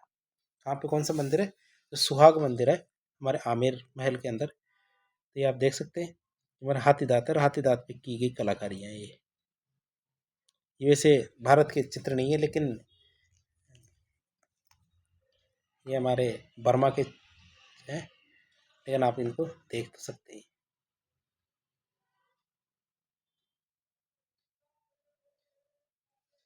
आगे बात करें लाख का काम। लाख की बात करें तो लाख के काम में सबसे ज़्यादा चपड़ी है ना। लाख के काम में सब लाख के काम से अभिप्राय चपड़ी को पहले पिघलाया जाता है, फिर इसमें चौक, मिट्टी, बिरोजा, हल्दी सब मिला के उसे गूंथ लिया जाता है, फिर उससे बहुत सारी चीज़ें बनाई जाती है। लाख के काम जयपुर और जोधपुर में लाख और कांच में विविध कलात्मक सामान जैसे हमारे खिलौने, मूर्तियाँ, गुलदस्ते, हार, अंगूठियाँ, कर्णफूल। ये कर्णफूल तो आप देख ही सकते हैं, ये हमारे कर्णफूल है दो। ठीक है, झुमके हैं, चाबी के गुच्छे हैं, ये सब बनाए जाते हैं किससे? हमारे लाख के काम। जयपुर के जब महाराजा राम सिंह थे, तो राम सिंह के समय लाख कला को भरपूर संरक्षण मिला था। लाख की चूड़ियों का काम मुख्यतः हमारे जयपुर, करौली, हिंडौन, इन सब में होता है। लाख की चूड़ियाँ क्या? मोकड़ी कहलाती है। लाख की चूड़ियों क्या बोलते हैं? मोकड़ी कहते हैं। और मांगलिक अवसरों पर राजस्थान की महिलाओं के द्वारा लाख का चूड़ा पहना जाता है। राजस्थान में लाख पर हस्तशिल्प कार्य जयपुर, उदयपुर, जोधपुर, अजमेर, भरतपुर, इन सब में विशेष रूप से होता है। सवाई माधोपुर, खेडला, लक्ष्मणगढ़, इंद्रगढ़, कोटा में लकड़ी के खिलौने और अन्य वस्तुओं पर खराद से लाख का काम पक्का किया जाता है। लाख से चूड़ियाँ, चूड़े, पशु पक्षी, पेंसिलें, पेन, कांच, जड़े, लाख के खिलौने, बिछिया, ये सब बनाए जाते हैं। तो लाख का काम हमारे यहाँ बहुत ज़्यादा फेमस है। फिर हमारे आते हैं मिट्टी से बनी हुई हस्तकलाएँ। कौन सी? मिट्टी की हस्तकलाएँ। पहली आती है हमारी ब्लू पोट्री। कौन सी आती है? Blue pottery. ब्लू पोट्री की बात करते हैं, इसका निर्माण की शुरुआत हमारे का किसको श्रेय जाता है? हमारे महाराजा राम सिंह को जाता है। किसको जाता है? महाराजा राम सिंह को इसका श्रेय जाता है। उन्होंने चूड़ामन और कालू कुम्हार को पोट्री का काम सीखने दिल्ली भेजा था। उन्होंने क्या? चूड़ामन और कालू कुमार को क्या? पोट्री का काम सीखने के लिए दिल्ली भेजा, और प्रशिक्षित होने पर उन्होंने इस जयपुर में इस हुनर की शुरुआत ब्लू पोट्री के निर्माण के लिए पहले क्वार्ट्स और चीनी मिट्टी के बर्तनों पर चित्रकारी की थी। किनको भेजा? हमारे चूड़ामन और कालू कुमार को पोट्री का काम सीखने के लिए दिल्ली भेजा। जब वो सीख के आए तो उन्होंने क्या? जयपुर में इस हुनर की शुरुआत की। और फिर हमारे ब्लू पोट्री है, तो ब्लू पोट्री के निर्माण के लिए सबसे पहले क्या करते हैं? क्वार्ट्स लेते हैं, चीनी मिट्टी के बर्तनों पर फिर इससे चित्रकारी की जाती है। चित्रकारी करके इन पर एक विशेष घोल चढ़ा दिया जाता है। जो ये घोल है हरा कांच, कथीर, साजी क्वार्ट्स पाउडर, मुल्तानी मिट्टी, इन सबको मिलाकर बनाया जाता है। ब्लू पॉटरी के रंगों में नीला, हरा, मटियाला, तांबाई रंग विशेष रूप से मिलाया जाता है। ब्लू पॉटरी कला का जन्म कहाँ हुआ था? ईरान में हुआ था। राजस्थान में ब्लू पॉटरी के लिए जयपुर सबसे ज़्यादा प्रसिद्ध है। जयपुर में ब्लू पॉटरी शुरू करने का श्रेय हमारे मान सिंह प्रथम को जाता है, जबकि सवाई राम सिंह ने इस समय इस कला का बहुत ज़्यादा विकास किया था। तो हमारे इसका शुरू करने का श्रेय तो मान सिंह प्रथम को है, तो विकास करने का श्रेय किसको जाता है? राम सिंह को।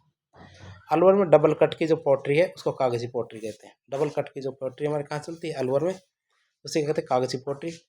कोटा सुनहरी ब्लैक पॉटरी फूलदानों, मटकों और प्लेटों के लिए प्रसिद्ध है।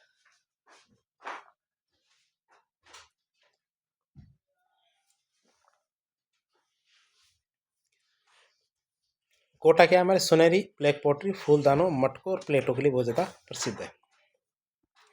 फिर बात करें बीकानेर की, तो बीकानेर की पॉटरी में लाख के रंगों का प्रयोग करते हैं। बीकानेर की जो पॉटरी है उसमें क्या करते हैं? लाख के रंगों का प्रयोग करते हैं।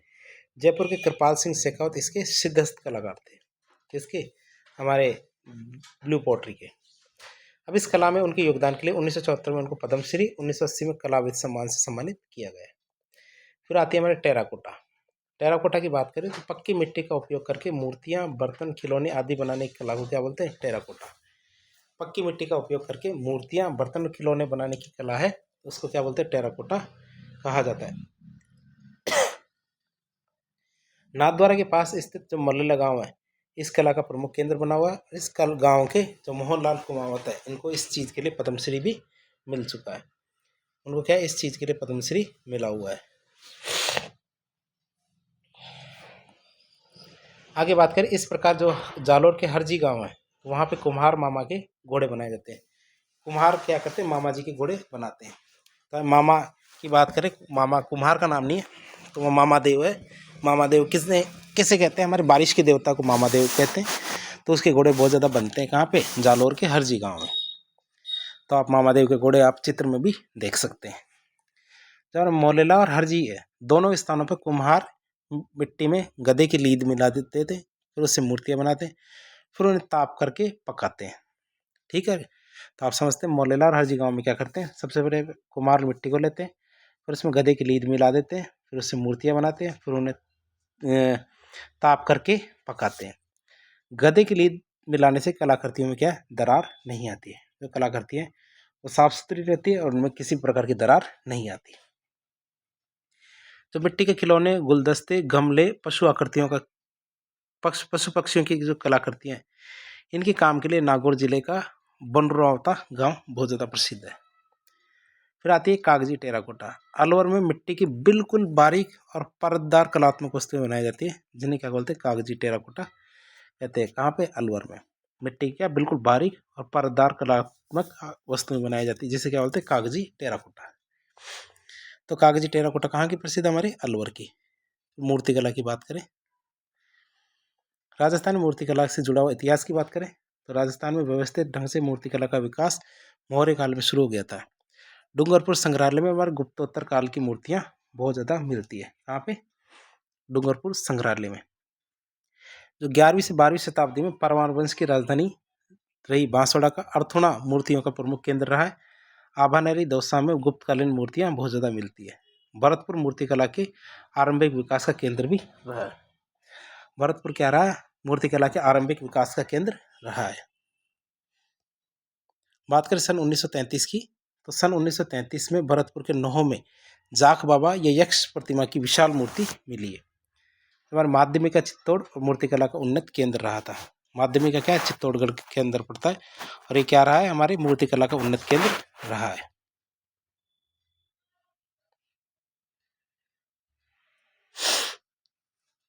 पत्थर की मूर्ति बनाने का वाले को सिलावट कहते हैं। जो कारीगर होते हैं जो पत्थर की मूर्तियां बनाते हैं उनके क्या बोलते हैं, सिलावट कहते हैं। कई मूर्तियां हमारे राजस्थान की प्रसिद्ध है, जैसे भगवान श्री गणेश की मूर्तियां भी प्रसिद्ध है। जैसे वह नृत्य करते हुए गणेश जी है, नीलकंठ गणेश जी, तो इसमें आप मूर्ति देख सकते हैं नीलकंठ गणेश जी की। तो ये हमारे अलवर में। खड़े गणेश जी हमारे कोटा में। आगे हमारे बाजना गणेश जी, ये हमारे सिरोही के अंदर है। और फिर आते हैं हैरम गणपति शेर पे सवार, ये बीकानेर में है। तो आप तस्वीर तो देख ही सकते हैं हैरम गणपति की, जो क्या है, शेर पे सवार गणपति हमारे। याद रखना, बाजना गणेश जी हमारे सिरोही में और हैरम गणपति जो शेर पे सवार की मूर्ति है गणेश जी की, हमारे बीकानेर में। अब बात करें राजस्थानी मूर्तिकला की विशेषताओं की, तो हमारे लाल पत्थर की मूर्तियाँ धौलपुर और थानागाजी में बनती है, तो अलवर में है। अलवर और धौलपुर में, और अलवर में भी कहाँ पे, थानागाजी में। भूरे पत्थर की मूर्तियाँ हमारे जोधपुर में बनती है। पीले पत्थर की मूर्तियाँ जैसलमेर में। संगमरमर की मूर्तियाँ हमारे मकराना में। सफ़ेद संगमरमर की मूर्तियाँ हमारे जयपुर किशोरी ग्राम अलवर में। संगमरमर पर मीनाकारी हमारे जयपुर में। संगमरमर पर पच्चीकारी हमारे भीलवाड़ा में। गुलाबी संगमरमर की मूर्तियाँ भाबरमाल उदयपुर में। काले संगमरमर की मूर्तियाँ डूंगरपुर बांसवाड़ा के पास में जो तलवाड़ा है वहाँ पे सोमपुरा जाति के मूर्तिकारों के द्वारा बनाई जाती है। कहाँ, काले संगमरमर की मूर्तियाँ। फिर आते पत्थर के कलात्मक खिलौने हमारे गलियाकोट डूंगरपुर में बनाए जाते हैं, किसके, पत्थर की। फिर कपड़ों से संबंधित हस्तकला की बात करें, कौन से, कपड़ों से संबंधित, तो राजस्थान में वस्त्रों की रंगाई छपाई की बात करें तो रंगाई किसे कहते हैं, तो इस कार्य में राजस्थान की दूर दूर तक बहुत ज़्यादा ख्याति है, इसलिए इसको टाई एंड डाई या बंधेज भी कहते हैं। मनपसंद रंगों के डिजाइन प्राप्त करने के लिए क्या, कपड़ों को बांध करके फिर उन्हें रखते हैं। कपड़ों को बांधा जाता है, फिर क्या करते हैं, उनको रंगा जाता है, इसे हम क्या कहते हैं, बंधेज कहते हैं। फिर जो बांधा उसको खोलने पर तरह तरह के डिजाइन बन जाते हैं। जो वस्त्रों में रंगाई करने वाले कारीगर क्या, रंगरेज या नीलगर कहलाते हैं। जो कारीगर रंगाई कार्य करते हैं उनको क्या बोलते हैं, रंगरेज कहते हैं या फिर नीलगर कहते हैं। अब राजस्थान में रंगाई के प्रकारों की बात करें तो कौन कौन सी है, पहली रंगाई का प्रकार हमारे बंधेज। रंगाई के प्रकार की बात करें तो पहला आता है बंधेज।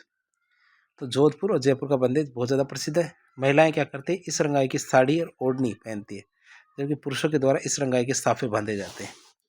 महिलाएं तो इसकी साड़ियाँ पहनती है, ओढ़नी पहनती है, जबकि पुरुष क्या करते हैं, इस रंगाई के साफे बांधते हैं। राजस्थान बंदेज की सबसे बड़ी मंडी जोधपुर में है। बंदेज की सबसे बड़ी मंडी कहाँ पे? जोधपुर में। और बंदेज का सबसे ज़्यादा काम सुजानगढ़ चूरू में होता है।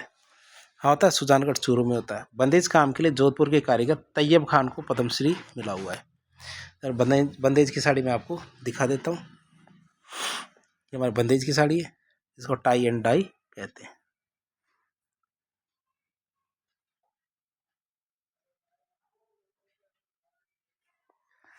अगली कला आती है हमारे पोमचा। पोमचे की बात करें तो पोमचा क्या वंश वृद्धि का प्रतीक माना जाता है।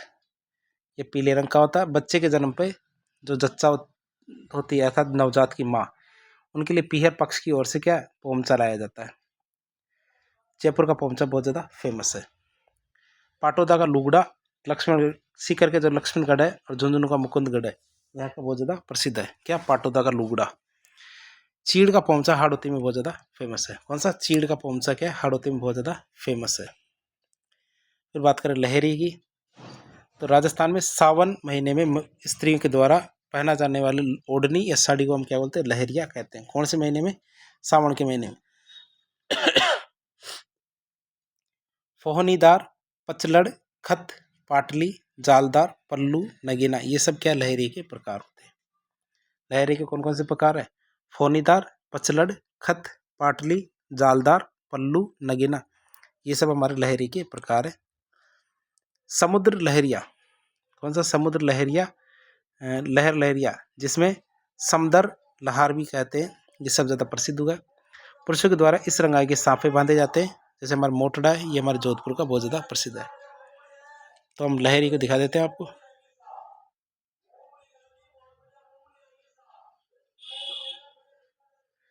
तो आप लहरिया देख सकते हैं।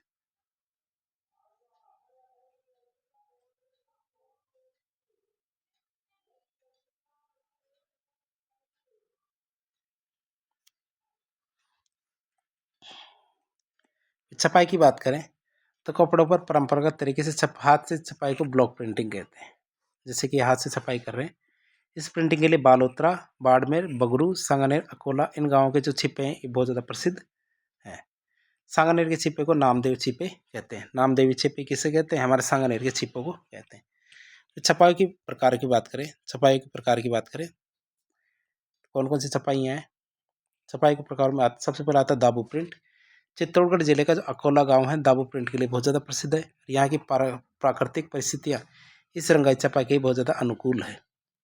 पानी, मिट्टी और वनस्पति जैसी आवश्यकताएं स्थानीय रूप से उपलब्ध है यहाँ पे इस दाबू प्रिंट के लिए। अकोला के जो दाबू प्रिंट है, इनके जो बेडशीट, कपड़ा, चुंदरी, फेंटिया देश व विदेश में बहुत ज़्यादा फेमस है। इस प्रकार की रंगाई छपाई जिस स्थान पर नहीं रंगा जाता उस जगह क्या है? लई या लुगदी से उसको दबा देते हैं। और जो लई या लुगदी होती है इसे हम क्या बोलते हैं? दाबू कहते हैं। जो लई या लुगदी होती है इसी को क्या कहा जाता है? दाबू कहा जाता है।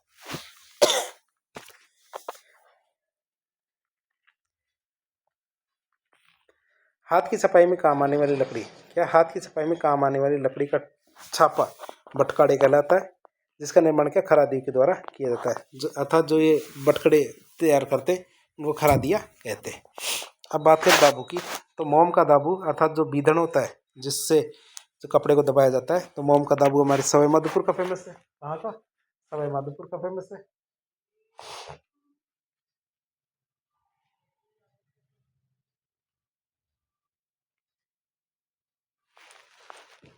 मोम का दाबू हमारे सवाई माधोपुर का फेमस है। मिट्टी का दाबू हमारे बालोतरा का फेमस है। कहाँ पे? मिट्टी का दाबू कहाँ का फेमस है? बालोतरा का फेमस है। साथ ही साथ गेहूं के बीदन का दाबू क्या हमारे सांगानेर और बगरू का फेमस है। कहाँ के? गेहूं के बीदन का दाबू हमारे सांगानेर और बगरू का फेमस है। तो आप देख सकते हैं बंदेज ये दाबू प्रिंट। फिर बात करें किसकी? जाजम या आजम प्रिंट। इस प्रिंट के लिए छिपों को अकोला, कौन सा? अकोला गांव जो चित्तौड़गढ़ है वो ज़्यादा प्रसिद्ध है।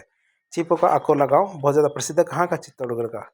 इस प्रकार के छपाई में लाल और हरे रंग का बहुत ज़्यादा प्रयोग किया जाता है। किसका? लाल और हरे रंग का बहुत ज़्यादा प्रयोग किया जाता है। जो गाड़िया लोहार की महिलाएं हैं इस कपड़े की प्रिंट में कपड़े पहनती है। फिर आता हमारे कौन सा? सांगानेर प्रिंट। सांगानेर प्रिंट की बात करें तो सांगानेर छपाई लट्ठा या मलमल पर की जाती है। प्रिंट में प्राय काला और लाल दो प्रकार के रंगों को बहुत ज़्यादा काम में लिया जाता है। सांगानेर के छिपे को नामदेवी छिपे कहते हैं। सांगानेर में छपाई का काम चुनरी, दुपट्टा, गमछा, साफा, जाजम, तकिया आदि पर करते हैं। सांगानेर प्रिंट का विदेशों में भी बहुत ज़्यादा प्रसिद्ध है, जिसका श्रेय किसको जाता है? मुन्नालाल गोयल को जाता है। फिर बात करें हमारे बगरू प्रिंट की। किसकी? बगरू प्रिंट की बात करें तो बगरू हमारे जयपुर की छपाई बहुत ज़्यादा प्रसिद्ध है बगरू की। यह प्रिंट क्या सांगानेर प्रिंट की तरह होती है, लेकिन सांगानेर छापे में सफ़ेद आंगन होता है, जबकि बगरू प्रिंट का आंगन कैसा होता है? हरापन लिए होता है। ठीक है, तो हमारे जो मेन कपड़ा होता है ये बगरू में था हरे रंग का, तो सांगानेर प्रिंट में सफ़ेद रंग का होता है। बगरू प्रिंट में काला और लाल रंग विशेष रूप से काम में आता है। बगरू की छपाई में रासायनिक रंगों का प्रयोग नहीं होता, प्राकृतिक रंगों का प्रयोग करते। बगरू में महादेव, लक्ष्मी नारायण, सत्यनारायण, हनुमान साय, धनुप्रिया, ये सारे बहुत सारे छापे बहुत ज़्यादा प्रसिद्ध है, अर्थात इन्होंने इस कला को बहुत आगे तक लेके गए हैं। फिर बात करें अजरक प्रिंट की, तो बाड़मेर के अजरक प्रिंट के लिए ये जो वस्त्र है ना बहुत ज़्यादा प्रसिद्ध है। बाड़मेर के अजरक प्रिंट के वस्त्र बहुत ज़्यादा फेमस है। इस कला पर तुर्की शैली का बहुत ज़्यादा प्रभाव पड़ा है। जो हमारे अजरक प्रिंट है उसमें तुर्की शैली का बहुत ज़्यादा प्रभाव पड़ा है। इस शैली में लाल और नीले रंग का प्रयोग किया जाता है, जबकि दोनों तरफ से छपाई होती है। कपड़े के दोनों तरफ इसमें छपाई होती है। रंग की बात करें तो लाल और नीला, जैसा कि चित्र में भी आप देख सकते हैं, लाल और नीला हमारे अजरक प्रिंट है, तो काफ़ी सुंदर है ये लाल और नीला।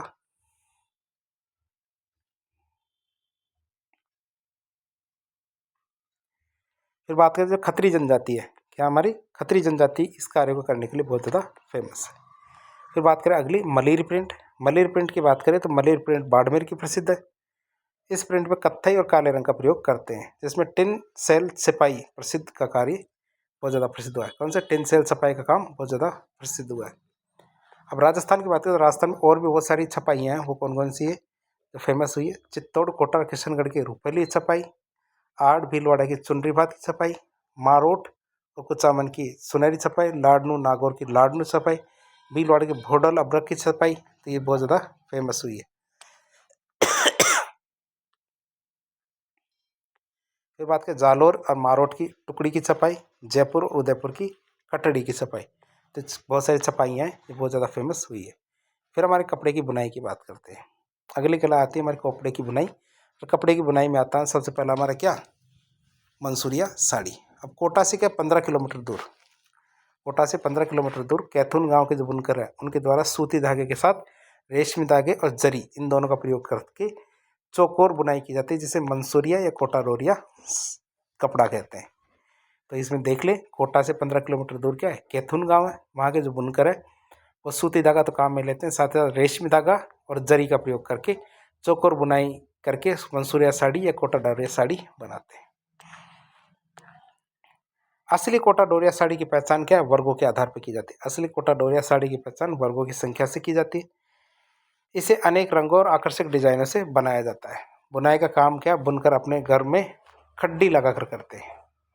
1761 में कोटा के दीवान जाला जालिम सिंह ने मैसूर के बुनकर महमूद मंसूरिया को कोटा बुलाया और यहाँ हथकर का उद्योग की स्थापना करके साड़ी बनाना शुरू किया। तो इतिहास की बात करें तो 1761 में कोटा के जो दीवान थे झाला जालिम सिंह, उन्होंने मैसूर गए, मैसूर से जो बुनकर थे महमूद मंसूरिया, उनको कोटा बुलाया कि भैया यहाँ आओ और यहाँ आके हमारे कारीगर है उनको सिखाओ। तो फिर जब हमारे महमूद मंसूरिया कोटा आए और उन्होंने हथकरघा उद्योग की स्थापना की, जिससे साड़ियाँ बनना शुरू हुई। ध्यान रखना इसमें 300 वर्गों की संख्या होती है और उसी के नाम पर क्या इस साड़ी का नाम क्या पड़ गया? मंसूरिया साड़ी पड़ गया। 1999-2000 में केंद्रीय कानून भौगोलिक चिन्हीकरण अधिनियम GI टैग के अनुसार कोटा डोरिया को पेटेंट मिला हुआ है। कैथून कोटा के अलावा मांगरोल बारा में भी ये साड़ी बहुत ज़्यादा प्रसिद्ध है।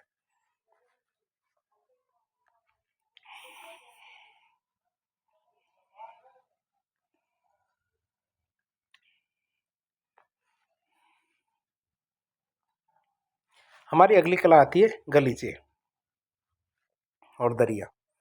जयपुर गलीचे के काम के लिए बहुत ज़्यादा फेमस है। सूत और ऊन के ताने बाने लगाकर गलीचे की बुनाई करते हैं। कैसे? सूत और ऊन के ताने बाने को लगाकर क्या करते हैं? गलीचे की बुनाई करते हैं। बुनाई में जितना बारीक धागा होगा और जितनी गांठें होगी, बनावट उतनी ही उत्कृष्ट मानी जाएगी। गलीचे का काम जयपुर, ब्यावर, किशनगढ़, टोंक, मालपुरा, केकड़ी, भीलवाड़ा, कोटा सब जगह पे होता है। जयपुर के गलीचे गहरे रंग के डिजाइन और शिल्प कौशल की दृष्टि से बहुत ज़्यादा फेमस है। जो इराक के शाह अब्बास है, इराक के शाह अब्बास के द्वारा मिर्जा राजा जयसिंह को भेंट स्वरूप दिया गया गलीचा, जिसमें बगीचा बना हुआ, आज भी अद्वितीय गलीचों में से एक है, जो हमारे सिटी पैलेस जयपुर है तो उसके अंदर रखा हुआ है। बीकानेर जेल में गलीचे का निर्माण काम क्यों होता है, जहाँ से बनने वाले गलीचे क्या सबसे सुंदर माने जाते हैं। गलीचा महंगा होने के कारण आजकल दरियों का प्रयोग बहुत ज़्यादा बढ़ गया है, और दरियों में क्या 20 प्लाई का धागा काम में लिया जाता है, अर्थात पतला धागा काम में लिया जाता है गलीचों की जगह, तो गलीचे बहुत ज़्यादा महंगे होते हैं। दरिया क्या टोंक, जोधपुर, नागौर, बाड़मेर, भीलवाड़ा, शाहपुरा, केकड़ी, मालपुरा इन जगहों पर बनाई जाती है। जयपुर, बीकानेर की जेलों में दरिया भी बनाई जाती है। फिर दरी निर्माण की बात करें तो दरी निर्माण के मुख्य केंद्र बात करें तो सलावास गांव जोधपुर, टाकला गांव नागौर, लवाण दौसा, टोंक में ऊनी नमदे बनाए जाते हैं। तो ये आपके ऊनी नमदे, ये आपके दरिया है। यदि आपने देखे नहीं हो तो देख सकते हैं।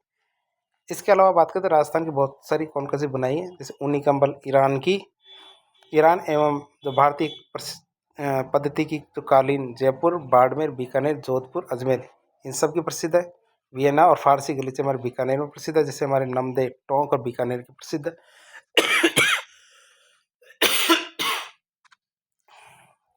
लोई की बात करें तो लोई क्या है, ओढ़ने की होती है, जैसे हल्की कंबल होती है लोई, ये हमारे बीकानेर की प्रसिद्ध है। खेसले हमारे लेटा नागौर की प्रसिद्ध है, तो आप खेसले देख सकते हैं। फिर बात करें मेड़ता नागौर में भी खेसले बहुत ज़्यादा प्रसिद्ध है। रमकड़े की बात करें तो गलियाकोट डूंगरपुर में रमकड़ा उद्योग प्रसिद्ध है, जिसमें खिलौने बनाए जाते हैं। फिर आता कागज़ हस्तकला की। कागज़ हस्तकला की बात करें तो कागज़ बनाने की कला हमारी सांगानेर, सवाई माधोपुर की बहुत ज़्यादा फेमस है। इसके लिए कुट्टे का काम, जिसको पेपर मेशे का काम कहते हैं, ये बहुत ज़्यादा फेमस हुआ है। कुट्टे के काम के लिए क्या है, हमारे जयपुर बहुत ज़्यादा विख्यात है। इसके लिए कुट्टे के काम के लिए। अब कुट्टे के काम से क्या क्या बनता है, हमारे किससे बनता है, हमारे कागज़ लेंगे, चौक लेंगे, मिट्टी, फेविकॉल लेंगे, गोंद लेंगे, इस सब को गला करके पीस करके लुगदी बना लेंगे। फिर आकृतियाँ बनाने के लिए उस वस्तु के सांचे या मॉडल में तैयार लुगदी को दबाकर लगा दिया जाता है। सूखने पर फिनिशिंग दे देते हैं, अर्थात खड़िया या चाइना क्ले से इच्छित रंग दिया जाता है उसको। कुट्टी से क्या चौपाए, पशु और पक्षी बनाए जाते हैं। कुट्टे से क्या बनाते हैं, चौपाए, पशु पक्षी बनाते हैं। इस तरह कुट्टी का काम किया जाता है। तो हम चित्र में आपको कुट्टी से बनी हुई कुछ चीज़ें दिखा देते हैं। जैसे कुट्टी से बनी हुई ये वाली चीज़ें जो बहुत ज़्यादा फेमस है, ये बहुत मजबूत भी होती है।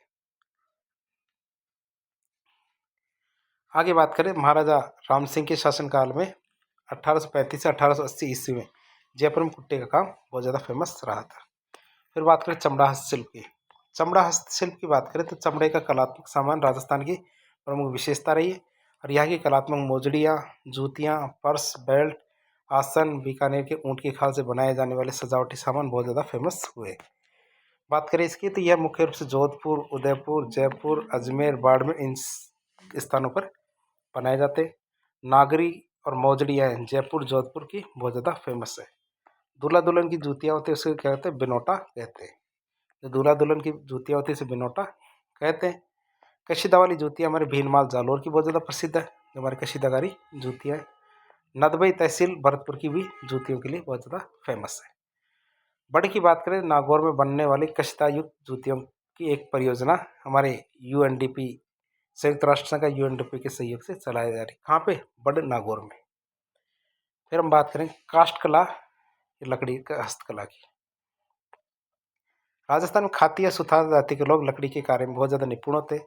लकड़ी पर नक्काशी, खिलौने और सजावट का सामान उदयपुर, बीकानेर, सवाई माधोपुर और बाड़मेर, चित्तौड़ के बस्सी गांव इन जगह पर बनाए जाते हैं। बस्सी गांव लकड़ी के शेर, हाथी, घोड़े, मोर, चोपड़ा, बाजोट, गणगौर, हिंडोला एवं लोकनाट्य में बहुत ज़्यादा काम में आने वाले बेवाण, कावड़ ये सब बनाने के लिए फेमस है। लकड़ी के फर्नीचर के लिए डूंगरपुर का जेठाना भी बहुत ज़्यादा फेमस है। कौन सी जगह हमारी लकड़ी का के फर्नीचर के लिए हमारा डूंगरपुर का जेठाना एरिया बहुत ज़्यादा प्रसिद्ध है। उदयपुर में लकड़ी की कठपुतलियाँ, लकड़ी के झूलों का निर्माण बहुत ज़्यादा हुआ है। उदयपुर में क्या है, हमारे जो लकड़ी की कठपुतलियाँ हैं और झूले, ये बहुत ज़्यादा फेमस है। अब हम बात करेंगे हर ज़िले की, सभी जिलों की बात करते हैं, सभी जिलों में कौन कौन सी हस्तकलाएँ फेमस हुई है। जैसे हम बात करें तो पहला आता है हमारा अजमेर। अजमेर में कौन सी हस्तकला फेमस है? पहले बात करें हम अजमेर की, अजमेर में आते हैं हमारे किशनगढ़ में वुडन पेंटेड फर्नीचर है, अर्थात जो लकड़ी के फर्नीचर है। किशनगढ़ की जो बनी थड़ी, ये तो वैसे प्रसिद्ध है। बिनाई में कोटा की नारी, पुष्कर में दमस्क, किशनगढ़ की हमारी मिनिएचर पेंटिंग, ब्यावर में सूंगनी नस्वार, तो ये हमारे अजमेर की प्रसिद्ध है। अलवर की बात करें, अलवर में क्या प्रसिद्ध है, हमारे पीतल पर मीनाकारी, कागजी टेराकोटा, कोफ्तगिरी। थाना गाजी में हमारे पत्थर की मूर्तियाँ बनती हैं। किशोरी गांव में लाल पत्थर की मूर्तियाँ बनती हैं, तो हमारे अलवर की प्रसिद्ध है। फिर बात करें बांसवाड़ा की, तो बांसवाड़ा में हमारे चंदू जी का गढ़ा है, वहाँ पे तीर कमान बनते हैं। तो वैसे तलवाड़ा है, वहाँ पे काले पत्थर की मूर्तियाँ बनती हैं। चौथा जिला आता है हमारे बारह मांगरोल के अंदर हमारे मंसूरिया और कोटा डोरिया है, मांगरोल कला फेमस है। फिर बाड़मेर, तो लकड़ी का नक्काशीदार फर्नीचर है यहाँ पे। गडरा रोड पे हमारे ऊनी कंबल मिलते हैं। अजरक और मलिर प्रिंट है, पट्टू है, ये सब हमारे क्या बाड़मेर की फेमस है। तो भरतपुर की बात करें हम, तो भरतपुर में हमारे लाख पर बने हुए हस्तशिल्प फेमस है। भीलवाड़ा की बात करें तो भीलवाड़ा में हमारे ब्यावर में व शाहपुरा में फट चित्रण होता है, नाणदे बनाए जाते हैं। बीकानेर की बात करें तो बीकानेर हमारे गलीचों के लिए तो वैसे प्रसिद्ध है, लेकिन स्टील और वुडन फर्नीचर के लिए रामसर में मटके और सुराही बनाते हैं। गलीचे हैं, सुनहरी टेराकोटा है, मुनावती कला या फिर उस्ता कला, ऊनी कंबल, ये टाला गिला नहीं आला गिला कारीगर है, जिसमें गीली दीवारों पर ही चित्र बना दिया जाता है। फ्रेस्को पेंटिंग भी कहते हैं। लाख की पोट्री, मांडने, मथिरण कला, जो नम दीवारें पर जो चूने के माध्यम से देवी देवताओं का चित्रण करते हैं। सबसे पहले क्या, दीवारों पर चूने की परत चढ़ा दी जाती है और गीली दीवारों पर चित्रण करते हैं, जिसे मथिरण कला या आला गिला पद्धति भी कहते हैं। बूंदी में हमारे कौन से जल संरक्षण की तकनीकें हैं, बहुत सारी। फिर आता हमारे चित्तौड़गढ़ में हमारे स्टील वुडन फर्नीचर, मिट्टी के खिलौने बस्ती में बनते हैं। अकोला गांव में जाजम प्रिंट, दाबू प्रिंट, ये छिपे अकोला में। फिर हाथ से बना हुआ कागज गोसुंडा में। लकड़ी की कावड़ हमारे बस्सी में। देवाने बेवाना है, ये भी हमारे बस्सी में है। फिर गणगौर है, ये भी हमारे बस्सी की प्रसिद्ध है। आगे हम बात करें चूरू की, तो चूरू में खेसो चंदन की मूर्तियाँ, ये बहुत ज़्यादा प्रसिद्ध है। दौसा में हमारे टेराकोटा बसवा के अंदर, दरिया लवाण में, धौलपुर में हमारे लाल पत्थर की मूर्तियाँ, तुड़िया पायल पायजेब, ये बहुत ज़्यादा फेमस है। डूंगरपुर में हमारे रमकड़ा सोप स्टोन के जो तरासे हुए खिलौने गलियाकोट में प्रसिद्ध है। तीर कमान हमारे बोडीगामा में, इससे पहले हमारे बांसवाड़ा में भी था, चंदू जी का गढ़ा तीर कमान के लिए प्रसिद्ध था। हनुमानगढ़ की बात करें तो हनुमानगढ़ में शीशम का फर्नीचर, खेल सामग्री प्रसिद्ध है। जयपुर में हमारे ब्लू पोट्री, नेवटा सांगानेर प्रसिद्ध है। हाथ का बना कागज सांगानेर का, मीनाकारी कुंदनकारी, कोफ्तगिरी तहनीसा, चमड़े की मोदलियाँ, लाख का काम, जरी, ये सब हमारे जयपुर की बहुत ज़्यादा प्रसिद्ध है। बंधेज है, पोमचा है, जरी बंधेज पोमचा, ये सब हमारे जयपुर के बहुत ज़्यादा प्रसिद्ध है। फिर बात करें और जयपुर की क्या क्या चीज़ें प्रसिद्ध है, ये हमारे पाव रजाई, जिसको जयपुर रजाई कहते हैं, खेसो चौमुखी, पेपर मशी कुट्टी का काम, पीतल पर मुरादाबादी, नक्काशी काम, हाथी दांत और चंदन पर खुदाई और पेंटिंग्स, पत्थर की मूर्तियाँ, गलीचे, जो टोड़ा हमारे खेती के औजार मिलते हैं।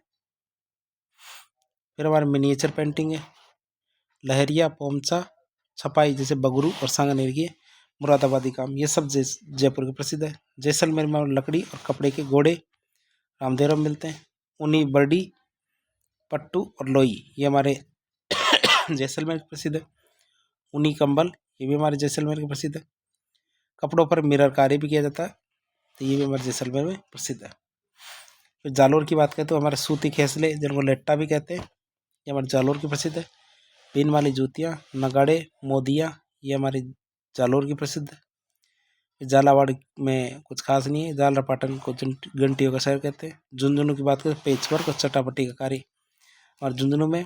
जोधपुर की बात करें तो लकड़ी के खिलौने, चमड़े की मोजड़ियाँ और बटुए, बादला, मोठड़े, मलमल या जाटा, मथानिया, तनसुक।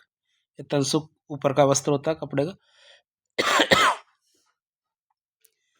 फिर जस्ते की मूर्तियाँ और वस्तुएं, जस्ते की मूर्तियाँ और वस्तुएं होती है। मिनिएचर पेंटिंग्स, चूंदड़ी, बंदेज कला, लकड़ी के झूले, पगड़ी, हाथी दांत का चूड़ा, ये हमारे प्रसिद्ध है। फिर बात करें करौली की, तो करौली की बात करें तो लाख की चूड़िया का काम हिंडौन सिटी में। कोटा की बात करें तो मंसूरिया, कोटा डोरिया, कैथून में। Black pottery. नागौर की बात करें तो चमड़े की मोजड़ियाँ, कशीदा वाली जूतियाँ बड़ू के अंदर। लोहे की बनी खेती के औजार, मिट्टी के खिलौने बुगाओं के अंदर प्रसिद्ध है। कौन से? मिट्टी के खिलौने। फिर दरिया टाकला के गांव में। गोल्डन पेंटिंग्स कुचामन मारोट में। मेहंदी सोजत में। गरासियों की फाग, छपाई हमारे पाली के अंदर। तो सोजत पाली के मेहंदी, गरासियों की फाग और छपाई हमारी पाली में। प्रतापगढ़ में हमारे थेवा कला। राजसमंद में हमारे क्या तारकशी के जेवर जो नाथद्वारा में प्रसिद्ध है। वैसे तारकशी के जेवर हमारे नाथद्वारा में। मिट्टी के खिलौने हमारे मोलेला में। केले के पत्ते से बनी कलात्मक सांझे हमारे राजसमंद की। सवाई माधोपुर में हमारे लकड़ी के खिलौने। खस जो इत्र है ये बनाए जाते हैं सवाई माधोपुर में खस घास से। श्री गंगानगर की बात करें तो हमारे शीशम का फर्नीचर, कृषिगत औजार जो गजसिंहपुरा में है। सीकर की बात करें तो कोटा गोटा किनारी खंडेला में रेजी चक। फिर हमारे पेच वर्क और चट्टापट्टी का काम भी सीकर में किया जाता है। सिरोही की बात करें तो यहाँ तलवार बनाई जाती है। टोंक की बात करें तो नामदेव दरियाँ बनाई जाती है। उदयपुर की बात करते हैं लकड़ी के खिलौने बनाए जाते हैं। उदयपुर में कठपुतलियाँ बनाई जाती है। पेपर मशीन कुट्टी का काम किया जाता है। तो इस तरह से आज हमने राजस्थान की जो हस्तशिल्प की बात की, लोक कलाओं की बात की, तो इसके बारे में सारी जानकारी लेने की कोशिश की। तो इस प्रकार की वीडियो देखने के लिए हमारे चैनल से जुड़े। वीडियो यदि पसंद आता तो वीडियो को लाइक करें, चैनल को सब्सक्राइब करें, अपने दोस्तों के साथ शेयर करें ताकि ये जानकारी अधिक से अधिक लोगों को मिल सके। यदि आपको कोई सुझाव हो तो कमेंट बॉक्स के माध्यम से बताएं। धन्यवाद।